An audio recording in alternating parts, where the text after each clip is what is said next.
ਅਤੇ ਸਤਿਕਾਰਤ ਸਰੋਤਿਆਂ ਨੂੰ ਬਹੁਤ ਹੀ ਪਿਆਰ ਸਤਿਕਾਰ ਸਾਹਿਬ ਦੋਨੋਂ ਅੱਜ ਜੁੜ ਕੇ ਨਿੱਘੀ ਜਿਹੀ ਸਤਿ ਸ੍ਰੀ ਅਕਾਲ ਸਭ ਨੂੰ ਜੀ ਨੂੰ ਆਖਦੇ ਹਾਂ। ਸਰੋਤੇ ਪ੍ਰੋਗਰਾਮ ਖਬਰ ਤੇ ਨਜ਼ਰ ਦੇ ਵਿੱਚ ਆਪ ਸਭ ਦਾ ਨਿੱਘਾ ਸਵਾਗਤ ਹੈ। ਮੇਰੇ ਨਾਲ ਪ੍ਰੋਗਰਾਮ ਖਬਰ ਤੇ ਨਜ਼ਰ ਦੇ ਵਿੱਚ ਇਸ ਟਾਈਮ ਜੁੜ ਚੁੱਕੇ ਨੇ ਮਿੰਟੂ ਗੁਰਸਰੀਆ ਜੀ। ਮਿੰਟੂ ਜੀ ਆਇਆਂ ਨੂੰ ਪਿਆਰ ਭਰੀ ਸਤਿ ਸ੍ਰੀ ਅਕਾਲ ਜੀ। ਸ਼ੁਕਰੀਆ ਜੀ, ਸਾਰਿਆਂ ਨੂੰ ਸਤਿ ਸ੍ਰੀ ਅਕਾਲ। ਸਾਡੇ ਅੱਜ ਦੇ ਪ੍ਰੋਗਰਾਮ ਖਬਰ ਤੇ ਨਜ਼ਰ ਉਸ ਨੂੰ ਸਪਾਂਸਰ ਕਰਦੇ ਨੇ ਖਾਲਸਾ ਇੰਸ਼ੋਰੈਂਸ ਏਜੰਸੀ ਵਾਲੇ, ਜਿਨ੍ਹਾਂ ਦੇ ਕੋਲੋਂ ਤੁਸੀਂ ਹਰ ਇੱਕ ਤਰੀਕੇ ਦੀ ਇੰਸ਼ੋਰੈਂਸ ਕਰਵਾ ਸਕਦੇ ਹੋ। ਇੰਸ਼ੋਰੈਂਸ ਬਾਰੇ ਪਤਾ ਕਰਨ ਲਈ ਕਾਲ ਕਰੋ ਨੰਬਰ 408-272-2500 ਦੇ ਉੱਤੇ। ਇਸ ਦੇ ਨਾਲ Krishan Danota university, Jaspal Singh Sacramento, Jassi Gill plumbing ਵਾਲੇ Bakersfield, Gurmukh Singh Johal Bakersfield, Jagtar Singh Anandpuri union city, GN tyre and lube ਵਾਲੇ, ਜਿਨ੍ਹਾਂ ਦੇ ਕੋਲੋਂ ਤੁਸੀਂ truck wash, oil change, air ਬ੍ਰੇਕਾਂ ਦਾ ਕੰਮ ਕਰਵਾ ਸਕਦੇ ਹੋ। ਨਵੇਂ ਪੁਰਾਣੇ ਟਾਇਰ ਵਾਜਿਬ ਕੀਮਤਾਂ 'ਤੇ ਖਰੀਦ ਸਕਦੇ ਹੋ।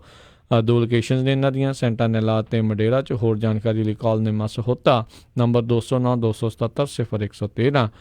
ਅਸੀਂ ਇਹਨਾਂ ਸਾਰਿਆਂ ਦਾ ਬਹੁਤ ਬਹੁਤ ਧੰਨਵਾਦ ਕਰਦੇ ਹਾਂ। ਜੇਕਰ ਤੁਸੀਂ ਜਾਂ ਕੋਈ ਹੋਰ ਕਾਰੋਬਾਰ ਇਸ ਪ੍ਰੋਗਰਾਮ ਨੂੰ ਸਪਾਂਸਰ ਕਰਨਾ ਚਾਹੁੰਦੇ ਹੋ, ਸੰਪਰਕ ਕਰੋ ਨੰਬਰ 408-722-7698 ਦੇ ਉੱਤੇ। ਮਿੰਟੂ ਜੀ, ਗੱਲਬਾਤ ਦਾ ਸਿਲਸਿਲਾ ਸ਼ੁਰੂ ਕਰਦੇ ਹਾਂ, ਪਰ ਸਭ ਤੋਂ ਪਹਿਲਾਂ ਅੱਜ ਤੁਹਾਡਾ ਜਨਮ ਦਿਨ ਆ। ਸਾਡੇ ਸਮੂਹ ਪੰਜਾਬੀ ਰੇਡੀਓ USA ਦੇ ਸਟਾਫ ਵੱਲੋਂ, ਸਾਰੇ ਹੀ ਸਰੋਤਿਆਂ ਵੱਲੋਂ ਤੁਹਾਨੂੰ ਜਨਮ ਦਿਨ ਦੀਆਂ ਬਹੁਤ ਬਹੁਤ ਜਿਹੜੀਆਂ ਮੁਬਾਰਕਾਂ ਹੋਣ। ਪਰਮਾਤਮਾ ਚੜ੍ਹਦੀ ਕਲਾ ਦੇ ਵਿੱਚ ਰੱਖੇ ਅਤੇ ਇੱਦਾਂ ਹੀ ਜਿਹੜੇ ਜੀ ਪੰਜਾਬ ਦੀਆਂ ਖਬਰਾਂ, ਪੰਜਾਬੀ ਦੀ ਸੇਵਾ ਜਿਹੜੀ ਇੱਦਾਂ ਹੀ ਕਰਦੇ ਰਹੋ ਜੀ। ਬਹੁਤ ਬਹੁਤ ਜਿਹੜੀਆਂ ਜੀ ਜਨਮ ਦਿਨ ਦੀਆਂ ਮੁਬਾਰਕਾਂ ਜੀ। ਸ਼ੁਕਰੀਆ ਜੀ, ਤੁਹਾਡਾ ਸਾਰਿਆਂ ਦਾ ਧੰਨਵਾਦ। ਤੇ ਬਸ ਇਹੋ ਹੀ ਕਾਮਨਾ ਆ ਕਿ ਜਿੰਨਾ ਚਿਰ ਹੱਡ ਪੈਰ ਚੱਲਦੇ ਆ ਉਹਨਾਂ ਚਿਰ ਇਹ ਸਿੱਖਣ ਸਿਖਾਉਣ ਦਾ ਸਿਲਸਿਲਾ ਜਿਹੜਾ ਬਣਿਆ ਰਹੇ ਜੀ। ਬਹੁਤ ਬਹੁਤ ਸ਼ੁਕਰੀਆ। ਅਤੇ ਚਲੋ, ਅਤੇ ਮਿੰਟੂ ਜੀ ਆਪਾਂ ਹੁਣ ਖਬਰਾਂ ਦੇ ਉੱਤੇ ਨਜ਼ਰ ਮਾਰਨੀ ਸ਼ੁਰੂ ਕਰਦੇ ਹਾਂ। ਤੁਹਾਡੇ ਗਾਂਢੀ ਮੁਲਕ ਪਾਕਿਸਤਾਨ ਦੇ ਵਿੱਚ ਇਲੈਕਸ਼ਨਾਂ ਜਿਹੜੀਆਂ ਹੋ ਰਹੀਆਂ, ਕਾਊਂਟਿੰਗ ਜਿਹੜੀ ਅਜੇ ਵੀ ਕਹਿੰਦੇ ਉੱਥੇ ਚੱਲੀ ਜਾ ਰਹੀ ਹੈ, ਪਰ ਜਿਹੜੀ ਇਮਰਾਨ ਖਾਨ ਦੀ ਪਾਰਟੀ ਆ ਉਹ ਜਿੱਤ ਦੀ ਬਿਲਕੁਲ ਕਗਾਰ ਦੇ ਉੱਤੇ ਹੀ ਆ। ਅਤੇ ਉੱਦਾਂ ਉਹਨਾਂ ਨੇ ਆਪਣੇ ਬਿਆਨਾਂ ਦੇ ਵਿੱਚ ਹੁਣ ਕਿਹਾ ਵੀ ਭਾਰਤ ਨਾਲ ਉਹ ਮਜ਼ਬੂਤ ਰਿਸ਼ਤੇ ਚਾਹੁੰਦੇ ਨੇ। ਹਾਂ ਬਿਲਕੁਲ, ਉਹਨੇ ਜਿਹੜੀ ਅੱਜ ਪ੍ਰੈਸ ਕਾਨਫਰੰਸ ਕੀਤੀ ਆ ਉਹ ਇੱਕ ਬਤੌਰ ਆਪਾਂ ਕਹਿ ਲਈਏ ਅਣਅਧਿਕਾਰਤ ਪ੍ਰਾਈਮ ਮਿਨਿਸਟਰ ਦੇ ਤੌਰ ਤੇ ਕੀਤੀ ਆ। ਜਿੱਦਾਂ ਉਹਨੂੰ ਪਤਾ ਲੱਗ ਗਿਆ ਕਿ ਮੈਂ ਪ੍ਰਾਈਮ ਮਿਨਿਸਟਰ ਬਣ ਚੁੱਕਾ। ਵੈਸੇ ਵੀ ਇਮਰਾਨ, ਮੈਂ ਤੁਹਾਨੂੰ ਦੱਸਿਆ ਕਿ ਬੜਾ ਆਤਮ ਵਿਸ਼ਵਾਸੀ ਬੰਦਾ, ਬਹੁਤ ਜ਼ਿਆਦਾ ਆਤਮ ਵਿਸ਼ਵਾਸੀ ਬੰਦਾ। ਔਰ ਇੱਕ ਵਾਰੀ ਦੱਸਦੇ ਆ ਕਿ ਕਿਸੇ ਬੋਲਰ ਨੇ ਬਾਲ ਪਾਈ ਸੀਗੀ ਤੇ ਬਾਲ ਪਾਉਣ ਕੇ ਜਦੋਂ ਉਹ ਬਾਲਰ ਫੋਲੋ ਥਰੂ ਚ ਗਿਆ ਤੇ ਬੈਟਸਮੈਨ ਨੇ ਯਕਦਮ ਸ਼ਾਟ ਖੇਡਿਆ, ਮਿਡਾਊਨ ਤੇ ਖੜਾ ਸੀ, ਬਾਲ ਇਹਦੇ ਕੋਲੋਂ ਲੰਘੀ। ਇਹ ਜਦੋਂ ਬਾਲ ਫੜ ਕੇ ਤੁਰਿਆ ਆਉਂਦਾ ਸੀਗਾ ਤੇ ਬੋਲਰ ਨੂੰ ਕਹਿੰਦਾ ਕਿ ਤੂੰ ਮੈਨੂੰ ਦੱਸ ਕੇ ਬਾਲ ਨਹੀਂ ਪਾਈ। ਤੇ ਬੋਲਰ ਕਹਿੰਦਾ ਕਿ ਮੈਂ ਭੁੱਲ ਗਿਆ। ਤੇ ਦੂਜੀ ਵਾਰੀ ਦੱਸਿਆ ਕਿ ਇੱਥੇ ਪਾ ਤੇ ਬਸ ਡੰਡਾ ਕੱਟਦਾ ਉਸ ਬੋਲਰ ਨੇ। ਤੇ ਇੰਨਾ ਆਤਮ ਵਿਸ਼ਵਾਸੀ ਸੀਗਾ। ਇੱਕ ਵਾਰੀ ਵਸੀਮ ਅਕਰਮ ਨੇ ਆਪਣੀ ਇੰਟਰਵਿਊ 'ਚ ਆਖਿਆ ਸੀਗਾ ਕਿ ਨਿਊਜ਼ੀਲੈਂਡ 'ਚ ਜਦੋਂ ਮੈਂ ਪਹਿਲੀ ਦਫਾ ਖੇਡਣ ਗਿਆ, ਕਿਉਂਕਿ ਅਕਰਮ ਤੇ ਯੂਨਸ ਨੂੰ ਇਹੀ ਬੰਦਾ ਸੀਗਾ ਜਿਹਨੇ ਸਟਾਰ ਬਣਵਾਇਆ, ਤੇ ਕਹਿੰਦਾ ਕਿ ਇਹ ਵਾਰ-ਵਾਰ ਮੈਨੂੰ ਕਹਿੰਦਾ ਕਿ ਯਾਰਕਰ ਮਾਰ, ਮੈਨੂੰ ਮਾਰਨਾ ਹੀ ਨਹੀਂ ਸੀ ਆਉਂਦਾ। ਕਹਿੰਦਾ ਜਦੋਂ ਰੋਟੀ ਖਾਣ ਗਏ ਜਦੋਂ ਬ੍ਰੇਕ ਹੋਇਆ ਤੇ ਮੈਨੂੰ ਲੈ ਗਿਆ, ਕਹਿੰਦਾ ਛੱਡ ਖੜਾ ਇੱਧਰ ਆ ਜਾ, ਨੈਟ ਦੇ ਵਿੱਚ ਲਿਜਾ ਕੇ। ਤੇ ਮੈਂ ਆਖਿਆ ਵੀ ਹੁਣ ਮੈਂ 5 ਮਿੰਟਾਂ 'ਚ 10 ਮਿੰਟਾਂ 'ਚ ਸਿੱਖ ਜੂ ਯਾਰਕਰ ਮਾਰਨਾ। ਤੇ ਕਹਿੰਦਾ ਆ ਜਾ, ਮੈਂ ਤੈਨੂੰ ਸਿਖਾ ਦਿੰਦਾ। ਤੇ ਕਹਿੰਦਾ ਉਹੀ ਗੱਲ ਆ ਕਿ ਲੰਚ ਬ੍ਰੇਕ ਤੋਂ ਬਾਅਦ ਉਹੀ ਯਾਰਕਰ ਹੈ ਜਿਹੜਾ ਉਹ ਮੇਰੀ ਇੱਕ ਪਛਾਣ ਬਣੀ। ਸੋ ਇਹ ਆਤਮ ਵਿਸ਼ਵਾਸੀ ਬਹੁਤ ਜ਼ਿਆਦਾ। ਤਾਂ ਜਿਹੜਾ ਆਤਮ ਵਿਸ਼ਵਾਸ ਅੱਜ ਇਹਦੀ ਪ੍ਰੈਸ ਕਾਨਫਰੰਸ 'ਚ ਚੱਲ ਗਿਆ ਉਹ ਪੁਰਾਣੇ ਇਮਰਾਨ ਖਾਨ ਵਾਲਾ ਹੀ ਸੀਗਾ। ਖੈਰ ਇਹਨੇ ਵੈਸੇ ਸਮਾਨਤਾ ਵੀ ਦਿਖਾਈ ਹੈ ਸਾਡੇ ਇੱਧਰਲੇ ਪ੍ਰਧਾਨ ਮੰਤਰੀ ਨਰਿੰਦਰ ਮੋਦੀ ਨਾਲ ਥੋੜ੍ਹੀ ਬਹੁਤ। ਇੱਕ ਸਮਾਨਤਾ ਤੇ ਇਹ ਹੈ ਕਿ ਇਹਨਾਂ ਦੀ ਕਬੀਲਦਾਰੀ ਦੀ ਲਾਈਫ ਹੈ ਜਿਹੜੀ ਉਹ ਰਲਦੀ ਮਿਲਦੀ ਜੀ ਆ। ਵੈਸੇ ਨਰਿੰਦਰ ਮੋਦੀ ਸਾਹਿਬ ਦੀ ਹੋ ਰਿਹਾ, ਉਹਨਾਂ ਦੀ ਹੋ ਰਿਹਾ। ਤਾਂ ਦੂਸਰੇ ਪਾਸੇ ਇੱਕ ਸਮਾਨਤਾ ਹੋ ਰਿਹਾ ਕਿ ਜਦੋਂ ਮੋਦੀ ਸਾਹਿਬ ਬਣੇ ਸੀ ਪ੍ਰਾਈਮ ਮਿਨਿਸਟਰ ਤੇ ਉਹਨਾਂ ਨੇ ਜਿਹੜੀ ਆਪਣੀ ਵੋਟ ਕਾਸਟ ਕੀਤੀ ਸੀ, ਉਸ ਤੋਂ ਬਾਅਦ ਉਹਨਾਂ ਦਾ ਵੀ ਵਿਵਾਦ ਪੈਦਾ ਹੋ ਗਿਆ ਸੀਗਾ, ਕਿਉਂਕਿ ਉਹਨਾਂ ਨੇ ਕਮਲ ਦਾ ਫੁੱਲ ਜਿਹੜਾ ਉਹ ਇੱਥੇ ਟੰਗਿਆ ਸੀ ਕੁੜਤੀ ਦੇ ਨਾਲ। ਉਹ ਕਹਿੰਦੇ ਸੀਗੇ ਕਿ ਚੋਣ ਜਾਬਤਾ ਦਾ ਉਲੰਘਣ ਹੈ। ਇਹਨੇ ਵੀ ਇਹੋ ਹੀ ਕੰਮ ਕੀਤਾ, ਜਾ ਕੇ ਕੈਮਰਿਆਂ ਦੇ ਬਿਲਕੁਲ ਸਾਹਮਣੇ ਜਾ ਕੇ ਵੋਟ ਕਾਸਟ ਕੀਤੀ। ਤਾਂ ਉਹਦਾ ਵੀ ਰੌਲਾ ਪੈ ਗਿਆ, ਇਹਨੂੰ ਸਮਨਿੰਗ ਹੋਈ ਹੈ ਚੋਣ ਕਮਿਸ਼ਨ। ਤਾਂ ਤੀਸਰੀ ਸਮਾਨਤਾ ਇਹ ਆ ਕਿ ਪ੍ਰਧਾਨ ਮੰਤਰੀ ਨਰਿੰਦਰ ਮੋਦੀ ਪ੍ਰਧਾਨ ਮੰਤਰੀ ਬਣਨ ਤੋਂ ਪਹਿਲਾਂ ਕਹਿੰਦਾ ਸੀਗਾ ਕਿ 56 ਇੰਚ ਦਾ ਸੀਨਾ ਤੇ ਅਸੀਂ ਇੱਕ ਦੇ ਬਦਲੇ 10 ਸਿਰ ਲਿਆਵਾਂਗੇ। ਤੇ ਬਾਅਦ ਦੇ ਵਿੱਚ ਉਸੇ ਹੀ ਪਾਕਿਸਤਾਨ ਦੇ ਪ੍ਰਾਈਮ ਮਿਨਿਸਟਰ ਨੂੰ ਸਹੁੰ ਚੁੱਕ ਸਮਾਗਮ 'ਚ ਸੱਦ ਲਿਆ ਸੀ, ਜਿਸ ਪਾਕਿਸਤਾਨ ਨੂੰ ਉਹ 56 ਇੰਚ ਦਾ ਸੀਨਾ ਵਿਖਾਇਆ ਕਰਦਾ ਸੀ। ਇਮਰਾਨ ਨੇ ਵੀ ਅੱਜ ਇਹ ਸਮਾਨਤਾ ਦਿਖਾਈ ਆ, ਕਿਉਂਕਿ ਤੁਹਾਨੂੰ ਯਾਦ ਹੋਣਾ ਜਦੋਂ ਇਹਨੇ ਚੋਣ ਪ੍ਰਚਾਰ ਸ਼ੁਰੂ ਕੀਤਾ ਸੀ, ਸਭ ਤੋਂ ਪਹਿਲਾ ਹੱਲਾ ਜਿਹੜਾ ਉਹ ਨਵਾਜ਼ ਸ਼ਰੀਫ ਦੇ ਖਿਲਾਫ ਬੋਲਿਆ ਸੀ ਤੇ ਦੂਸਰਾ ਮੋਦੀ ਦੇ ਖਿਲਾਫ ਸੀ। ਪੰਜਾਬ ਦੇ ਵਿੱਚ ਇੱਕ ਬਹੁਤ ਵੱਡੀ ਰੈਲੀ ਹੋਈ ਸੀ, ਉਹਦੇ 'ਚ ਇਹਨੇ ਆਖਿਆ ਸੀਗਾ ਕਿ ਦੇਖੋ ਭਾਰਤ ਪਾਕਿਸਤਾਨ ਦੇ ਵਿੱਚ ਜੇ ਸਭ ਤੋਂ ਵੱਡੀ ਕੋਈ ਅੜਚਣ ਆ ਤੇ ਉਹਦਾ ਨਾਂ ਆ ਨਰਿੰਦਰ ਮੋਦੀ। ਤੇ ਜਿੰਨਾ ਚਿਰ ਨਰਿੰਦਰ ਮੋਦੀ ਆ ਉਹਨਾਂ ਚਿਰ ਗੱਲ ਨਹੀਂ ਬਣਦੀ। ਕਹਿੰਦੇ ਆ ਕਿ ਪਾਕਿਸਤਾਨ ਵਿਰੋਧੀ ਹੋਣ ਕਰਕੇ ਨਰਿੰਦਰ ਮੋਦੀ ਜਿਹੜਾ ਉਹ ਕਿਸੇ ਪਾਸੇ ਗੱਲ ਨਹੀਂ ਲੱਗਣ ਦਿੰਦਾ। ਹੂੰ। ਅੱਜ ਜੋ ਕਹਿ ਰਿਹਾ, ਅੱਜ ਉਹ ਕਹਿੰਦਾ ਕਿ ਮੈਂ ਦੋਸਤਾਨਾ ਸੰਬੰਧ ਚਾਹੁੰਦਾ, ਭਾਰਤ ਤੇ ਪਾਕਿਸਤਾਨ ਦੇ ਜਿਹੜੇ ਤਾਲੁਕਾਤ ਆ ਉਹ ਠੀਕ ਹੋਣ। ਉਹ ਕਹਿੰਦਾ ਕਿ ਜੇ ਭਾਰਤ 1 ਕਦਮ ਵਧਾਊਗਾ ਤੇ ਪਾਕਿਸਤਾਨ 2 ਕਦਮ ਵਧਾਊਗਾ।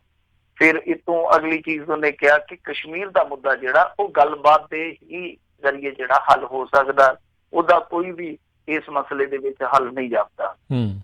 ਤਾਂ ਕਹਿੰਦਾ ਕਿ ਦੋਨੇ ਦੇਸ਼ ਹੈ ਜਿਹੜੇ ਉਹ ਆਪੋ ਵਿੱਚ ਰਲ ਮਿਲ ਕੇ ਇਹਦਾ ਜਿਹੜਾ ਹੱਲ ਹੈ ਕੋਈ ਨਾ ਕੋਈ ਖੋਜ ਸਕਦੇ ਆ। ਸੋ ਇਸ ਤਰ੍ਹਾਂ ਦੀਆਂ ਗੱਲਾਂ ਕੀਤੀਆਂ। ਚੀਨ ਦੀ ਉਹਨੇ ਸਲਾਹੁਤਾ ਵੀ ਕੀਤੀ ਆ।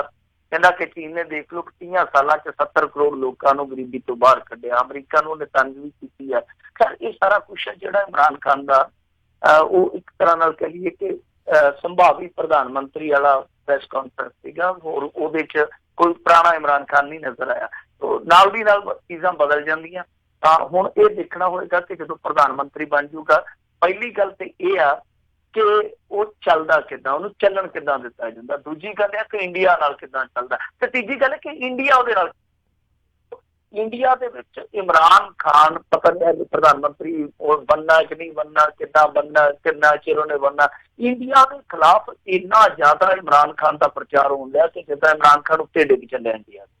ਸੋ ਜੇ ਇਸ ਤਰ੍ਹਾਂ ਦਾ ਕਿਸੇ ਨੇ ਬਿਆਨ ਦਿੱਤਾ ਤੇ ਮੀਡੀਆ ਜਿਹੜਾ ਉਹਨੂੰ ਦੂਸਰੇ ਪਾਸੇ ਮਰੋੜੀ ਜਾਂਦਾ।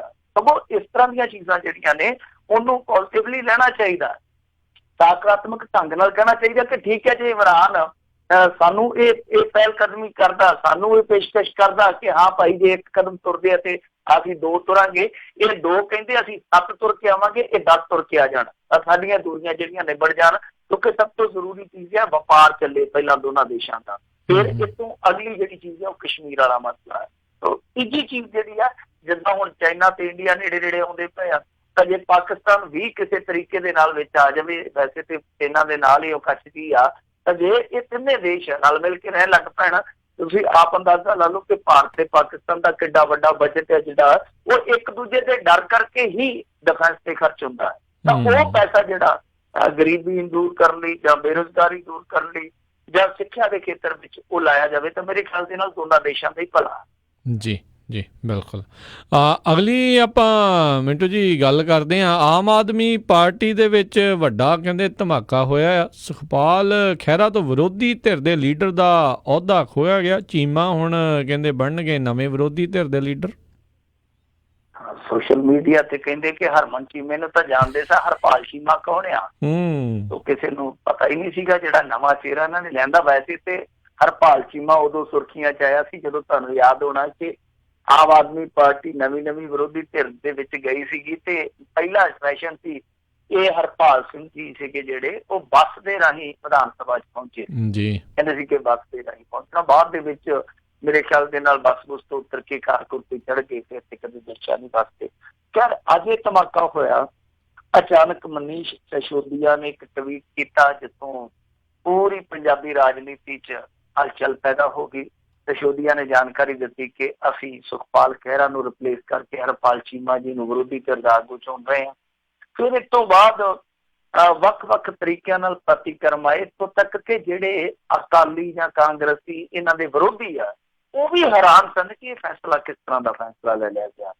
ਤਾਂ ਇਹਨਾਂ ਨੇ ਜਿਹੜਾ ਤਰਕ ਇਹ ਦਿੱਤਾ ਜਾ ਰਿਹਾ, ਵੈਸੇ ਫੂਲਕਾ ਸਾਹਿਬ ਬੋਲੇ ਆ, ਉਹ ਕਹਿੰਦੇ ਆ ਕਿ ਜੀ ਪੰਜਾਬ ਦੇ ਵਿੱਚ ਦਲਿਤਾਂ ਦੀ ਵਸੋਂ ਬਹੁਤ ਆ, ਤਾਂ ਇਸੇ ਮੱਦੇ ਨਜ਼ਰ ਪਾਰਟੀ ਨੇ ਫੈਸਲਾ ਲਿਆ ਕਿ ਕੋਈ ਦਲਿਤ ਆਗੂ ਹੈ ਜਿਹੜਾ ਉਹ ਵਿਰੋਧੀ ਧਿਰ ਦਾ ਆਗੂ ਬਣਾਇਆ ਜਾਵੇ। ਤਾਂ ਦੂਸਰੇ ਪਾਸੇ ਜਿਹੜਾ ਬਲਬੀਰ ਸਿੰਘ ਆ ਉਹ ਕਹਿੰਦਾ ਪਿਆ ਕਿ ਸੁਖਪਾਲ ਖਹਿਰੇ ਨੇ ਅਨੁਸ਼ਾਸਨ ਬੜਾ ਤੋੜਿਆ, ਇੱਥੋਂ ਤੱਕ ਕਿ ਇਹ ਜਾ ਕੇ ਸਿਮਰਨਜੀਤ ਬੈਂਸ ਹੋਰਾਂ ਦੇ ਨਾਲ ਜੱਫੀਆਂ ਪਾ ਲੈਂਦਾ, ਉਹਨਾਂ ਦੇ ਨਾਲ ਪ੍ਰੈਸ ਕਾਨਫਰੰਸਾਂ ਕਰ ਲੈਂਦਾ ਜਦ ਕਿ ਉਹਨਾਂ ਨੇ ਸਾਡਾ ਸਾਥ ਛੱਡਿਆ ਹੋਇਆ। ਸੋ ਅਨੁਸ਼ਾਸਨ ਤੋੜਨ ਕਰਕੇ ਹੀ ਸੁਖਪਾਲ ਖਹਿਰਾ ਦੀ ਛੁੱਟੀ ਹੋਈ ਹੈ। ਤਾਂ ਸੁਖਪਾਲ ਖਹਿਰਾ ਆਪ ਜੋ ਕਹਿ ਰਿਹਾ ਉਹਦੇ ਦਿਲ ਦੀ ਜਿਹੜੀ ਪੀੜ ਆ ਉਹ ਬਿਲਕੁਲ ਹੀ ਇਹਨਾਂ ਤੋਂ ਮੁਖਤਲਿਫ ਆ, ਉਹ ਬਿਲਕੁਲ ਵੱਖਰੀ ਆ। ਉਹ ਕਹਿੰਦਾ ਦੇਖੋ ਜੀ ਇਹ ਸੱਚ ਬੋਲਣ ਦੀ ਸਜ਼ਾ, ਔਰ ਮੈਂ ਵਿਰੋਧੀ ਧਿਰ ਦੇ ਲੀਡਰ ਵਜੋਂ ਪੂਰੀ ਗੰਭੀਰਤਾ, ਇਮਾਨਦਾਰੀ ਤੇ ਨਿਡਰਤਾ ਦੇ ਨਾਲ ਆਪਣਾ ਰੋਲ ਪਲੇ ਕੀਤਾ। ਜੇਕਰ ਸੱਚ ਬੋਲਣ ਤੇ ਮੁੱਦੇ ਚੁੱਕਣ ਦਾ ਨਤੀਜਾ ਇਹ ਹੈ ਤਾਂ ਮੈਂ ਪੰਜਾਬੀ ਤੇ ਸਿੱਖਾਂ ਤੋਂ ਅਜਿਹੇ 100 ਅਹੁਦੇਵਾਰ ਨੂੰ ਤਿਆਰ ਆ। ਹੁਣ ਜਿਹੜੀ ਗੱਲ ਉਹਨੇ ਸਿੱਖਾਂ ਵਾਲੀ ਕਹੀ ਹੈ ਨਾ ਉਹ ਨੋਟ ਕਰਨ ਵਾਲੀ ਹੈ ਨਾਲ, ਪੰਜਾਬੀਆਂ ਤੇ ਸਿੱਖਾਂ ਕਿਉਂਕਿ ਇਹਦੇ ਵਿੱਚ ਮੇਰੇ ਖਿਆਲ ਦੇ ਨਾਲ ਉਹ ਰੈਫਰੈਂਡਮ ਵਾਲਾ ਵੀ ਜਿਹੜਾ ਉਹ ਕਿਤੇ ਨਾ ਕਿਤੇ ਵਿਵਾਦ ਲੁਕਵੇਂ ਰੂਪ 'ਚ ਇਹਦੀ ਵਜ੍ਹਾ ਜ਼ਰੂਰ ਰਿਹਾ। ਇਸ ਤੋਂ ਇਲਾਵਾ ਜਿਹੜਾ ਸੁਖਪਾਲ ਖਹਿਰੇ ਦਾ ਪੱਖ ਆ ਉਹ ਸਿਰਫ ਤੇ ਸਿਰਫ ਇੰਨਾ ਕੋਈ ਆ ਜਿੰਨਾ ਕੁ ਮੈਂ ਤੁਹਾਨੂੰ ਦੱਸਿਆ ਕਿ ਆਮ ਤੌਰ ਤੇ ਸੁਖਪਾਲ ਖਹਿਰਾ ਪ੍ਰੈਸ ਕਾਨਫਰੰਸ ਨਾ ਕਰੇ ਤੇ ਲਾਈਵ ਹੀ ਅੱਧਾ ਘੰਟਾ ਚੱਲ ਜਾਂਦਾ, ਪਰ ਇਸ ਮੁੱਦੇ ਤੇ ਉਹਨੇ ਹਾਲੇ ਤੱਕ ਖੁੱਲ ਕੇ ਕੋਈ ਪੱਖ ਨਹੀਂ ਰੱਖਿਆ ਸਿਵਾਏ ਇੱਕ ਟਵੀਟ ਤੋਂ। ਟਵੀਟ ਦੇ ਵਿੱਚ ਸਿੱਧੇ ਤੌਰ ਤੇ ਉਹਨੇ ਕਿਹਾ ਕਿ ਇਹ ਸੱਚ ਬੋਲਣ ਦੀ ਸਜ਼ਾ, ਜਦਕਿ ਫੁਲਕਾ ਸਾਹਿਬ ਕਹਿੰਦੇ ਪਏ ਆ ਕਿ ਇਹ ਦਲਿਤਾਂ ਨੂੰ ਨੁਮਾਇੰਦਗੀ ਦਿੱਤੀ ਗਈ ਆ।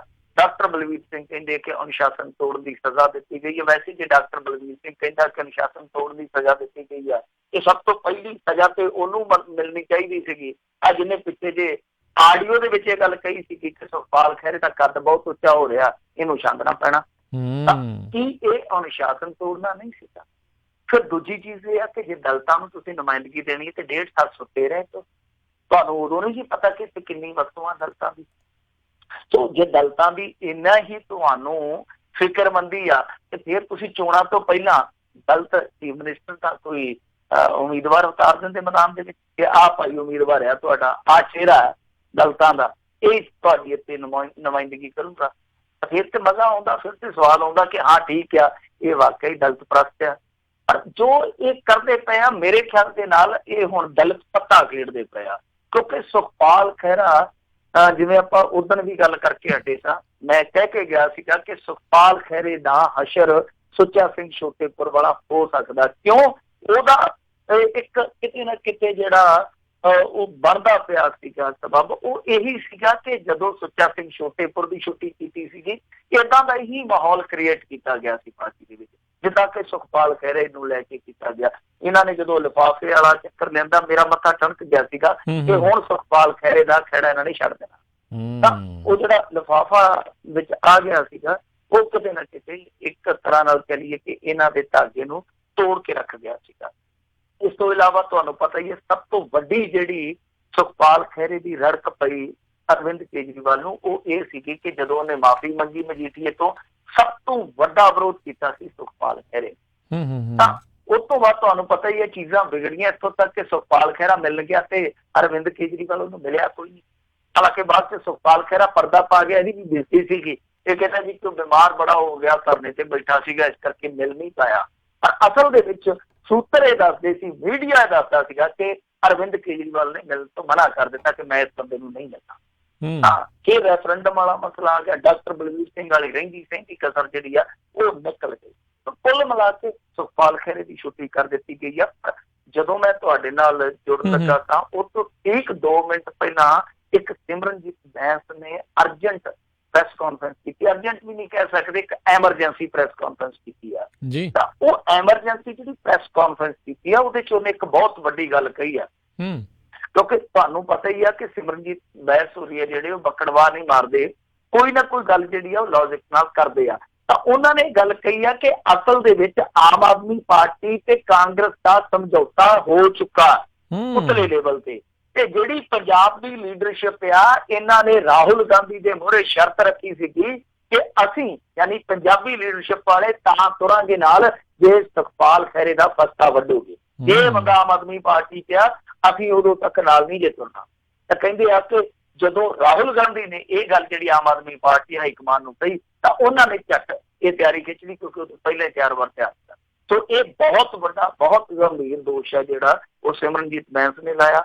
ਹਾਲਾਂਕਿ ਮੈਨੂੰ ਨਹੀਂ ਲੱਗਦਾ ਕਿ ਸਿਮਰਨਜੀਤ ਬੈਂਸ ਨੇ ਇਕੱਲੇ ਆਪਣੇ ਤੌਰ ਤੇ ਗੱਲ ਕਹਿਤੀ ਹੋਊਗੀ, ਕਿਤੇ ਨਾ ਕਿਤੇ ਖਹਿਰੇ ਦਾ ਗਰੁੱਪ ਹੈ ਜਿਹੜਾ ਉਹ ਸਮਝ ਲਓ ਕਿ ਇਨਡਾਇਰੈਕਟਲੀ ਇਸ ਪ੍ਰੈਸ ਕਾਨਫਰੰਸ ਦੇ ਨਾਲ ਖੜਾ ਹੋਊਗਾ। ਸੋ ਲੱਗਦਾ ਹੋਈ ਆ ਕਿ ਆਉਣ ਵਾਲੇ ਦਿਨਾਂ ਦੇ ਵਿੱਚ ਆਮ ਆਦਮੀ ਪਾਰਟੀ ਹੈ ਜਿਹੜੀ ਉਹ ਉਧਰ ਨੂੰ ਚਲੇ ਜਾਊਗੀ ਜਿੱਧਰ ਨੂੰ ਜਾਣ ਦਾ ਖਦਸ਼ਾ ਸੀਗਾ। ਸਾਡਾ ਇੱਕ ਮਿੱਤਰ ਹੈ ਮਾਨਕ ਗੋਇਲ, ਕਾਫੀ ਕ੍ਰਿਟਿਕ ਹੈ ਤੇ ਕਾਫੀ ਸਿਆਸਤ ਦੇ ਵਿੱਚ ਐਕਟਿਵ ਆ। ਉਹਨੇ ਹੁਣੇ ਜੇ ਇੱਕ ਸ਼ੇਅਰ ਲਿਖਿਆ ਸੀ, ਕਹਿੰਦਾ ਕਿ ਹਰ ਰੋਜ਼ ਸਰਦਾਰ ਬਦਲने वाले गांव का भी बता नहीं करते, वो खुद चाहते हैं कि वो उजड़ जाए। ਸੋ ਇਹ ਜਿਸ ਤਰੀਕੇ ਨਾਲ ਸਰਦਾਰ ਬਦਲਦੇ ਆ, ਜਿਸ ਤਰੀਕੇ ਨਾਲ ਆਪਦੇ ਲੰਬੜਦਾਰ ਬਦਲਦੇ ਆ, ਲੱਗਦਾ ਨਹੀਂ ਕਿ ਇਹ ਪਿੰਡ ਵਸਾਉਣਾ ਚਾਹੁੰਦੇ ਆ। ਜੀ ਇਹਨਾਂ ਦਾ ਇਨਕਲਾਬ ਤਾਂ ਮੈਨੂੰ ਲੱਗਦਾ ਰਹਿ ਗਿਆ ਵਿੱਚ ਵਿਚਾਲੇ। ਅਤੇ ਕੀ ਹੁਣ ਸੁਖਪਾਲ ਖਹਿਰਾ ਚਲੋ ਵਿਰੋਧੀ ਧਿਰ ਦੇ ਲੀਡਰ ਤੋਂ ਤਾਂ ਉਹਨਾਂ ਦਾ ਪੱਤਾ ਸਾਫ਼ ਕੀਤਾ, ਕੀ ਇਹਨਾਂ ਦੀ ਭਵਿੱਖ ਦੇ ਵਿੱਚ ਕੀ ਕਿਹਾ ਜਾ ਸਕਦਾ ਆ? ਕੀ ਬੈਂਸਾਂ ਦੇ ਨਾਲ ਹੱਥ ਮਿਲਾਉਣਗੇ, ਪਾਰਟੀ ਚੋਂ ਪੱਕਾ ਹੀ ਜਿਹੜਾ ਬਾਹਰ ਜਾਣ ਦੀਆਂ ਗੱਲਾਂ ਕਰਨਗੇ, ਜਾਂ ਕੀ ਹੋ ਸਕਦਾ ਹੈ? ਦੇਖੋ, ਇਹਨਾਂ ਦੇ ਗਰੁੱਪ ਦੇ ਇੱਕ ਖਾਸ ਬੰਦੇ ਨਾਲ ਆਫ ਦੀ ਰਿਕਾਰਡ ਮੈਂ ਗੱਲ ਕੀਤੀ ਸੀ ਥੋੜੀ ਦੇਰ ਪਹਿਲਾਂ, ਤੇ ਉਹਨੇ ਕਿਹਾ ਕਿ ਸਾਡਾ ਇੱਕ MLA ਹੈ ਜਿਹੜਾ ਉਹ ਬਹੁਤ ਜ਼ਿਆਦਾ ਵਿਰੋਧ ਦੇ ਵਿੱਚ ਬੋਲਿਆ, ਪਰ ਉਹਦੀ ਪੇਸ਼ ਨਹੀਂ ਗਈ। ਤੇ ਨਾਲ ਇਹ ਵੀ ਸੁਣਨ ਦੇ ਵਿੱਚ ਆਇਆ ਕਿ ਬਹੁਤੇ ਵਿਧਾਇਕਾਂ ਨੂੰ ਭਰੋਸੇ 'ਚ ਵੀ ਨਹੀਂ ਲਿਆ ਗਿਆ, ਖਾਸ ਤੌਰ ਤੇ ਉਹਨਾਂ ਨੂੰ ਤੇ ਬਿਲਕੁਲ ਹੀ ਨਹੀਂ ਜਿਹੜੇ ਖਹਿਰੇ ਦੇ ਪੱਖ ਦੇ ਵਿੱਚ। ਤਾਂ ਮੈਂ ਉਹਨੂੰ ਪੁੱਛਿਆ ਕਿ ਤੁਹਾਡਾ ਅਗਲਾ ਸਟੈਪ ਕੀ ਹੋਊਗਾ। ਉਹਨੇ ਕਿਹਾ ਕਿ ਅਸੀਂ ਇੰਤਜ਼ਾਰ ਕਰਾਂਗੇ, ਪਾਰਟੀ ਦੇ ਵਿੱਚ ਰਹਿ ਕੇ ਇੰਤਜ਼ਾਰ ਕਰਾਂਗੇ, ਜਿਵੇਂ ਡਾਕਟਰ ਧਰਮਵੀਰ ਗਾਂਧੀ ਤੁਰਿਆ ਆਉਂਦਾ ਪਾਰਟੀ ਦੇ ਵਿੱਚ ਹੀ ਹੈ ਇੱਕ ਤਰ੍ਹਾਂ ਨਾਲ, ਪਾਰਟੀ ਨੇ ਨਾ ਉਹਨੂੰ ਕੱਢਿਆ ਨਾ ਉਹਨੇ ਪਾਰਟੀ ਨੂੰ ਅਪਣਾਇਆ।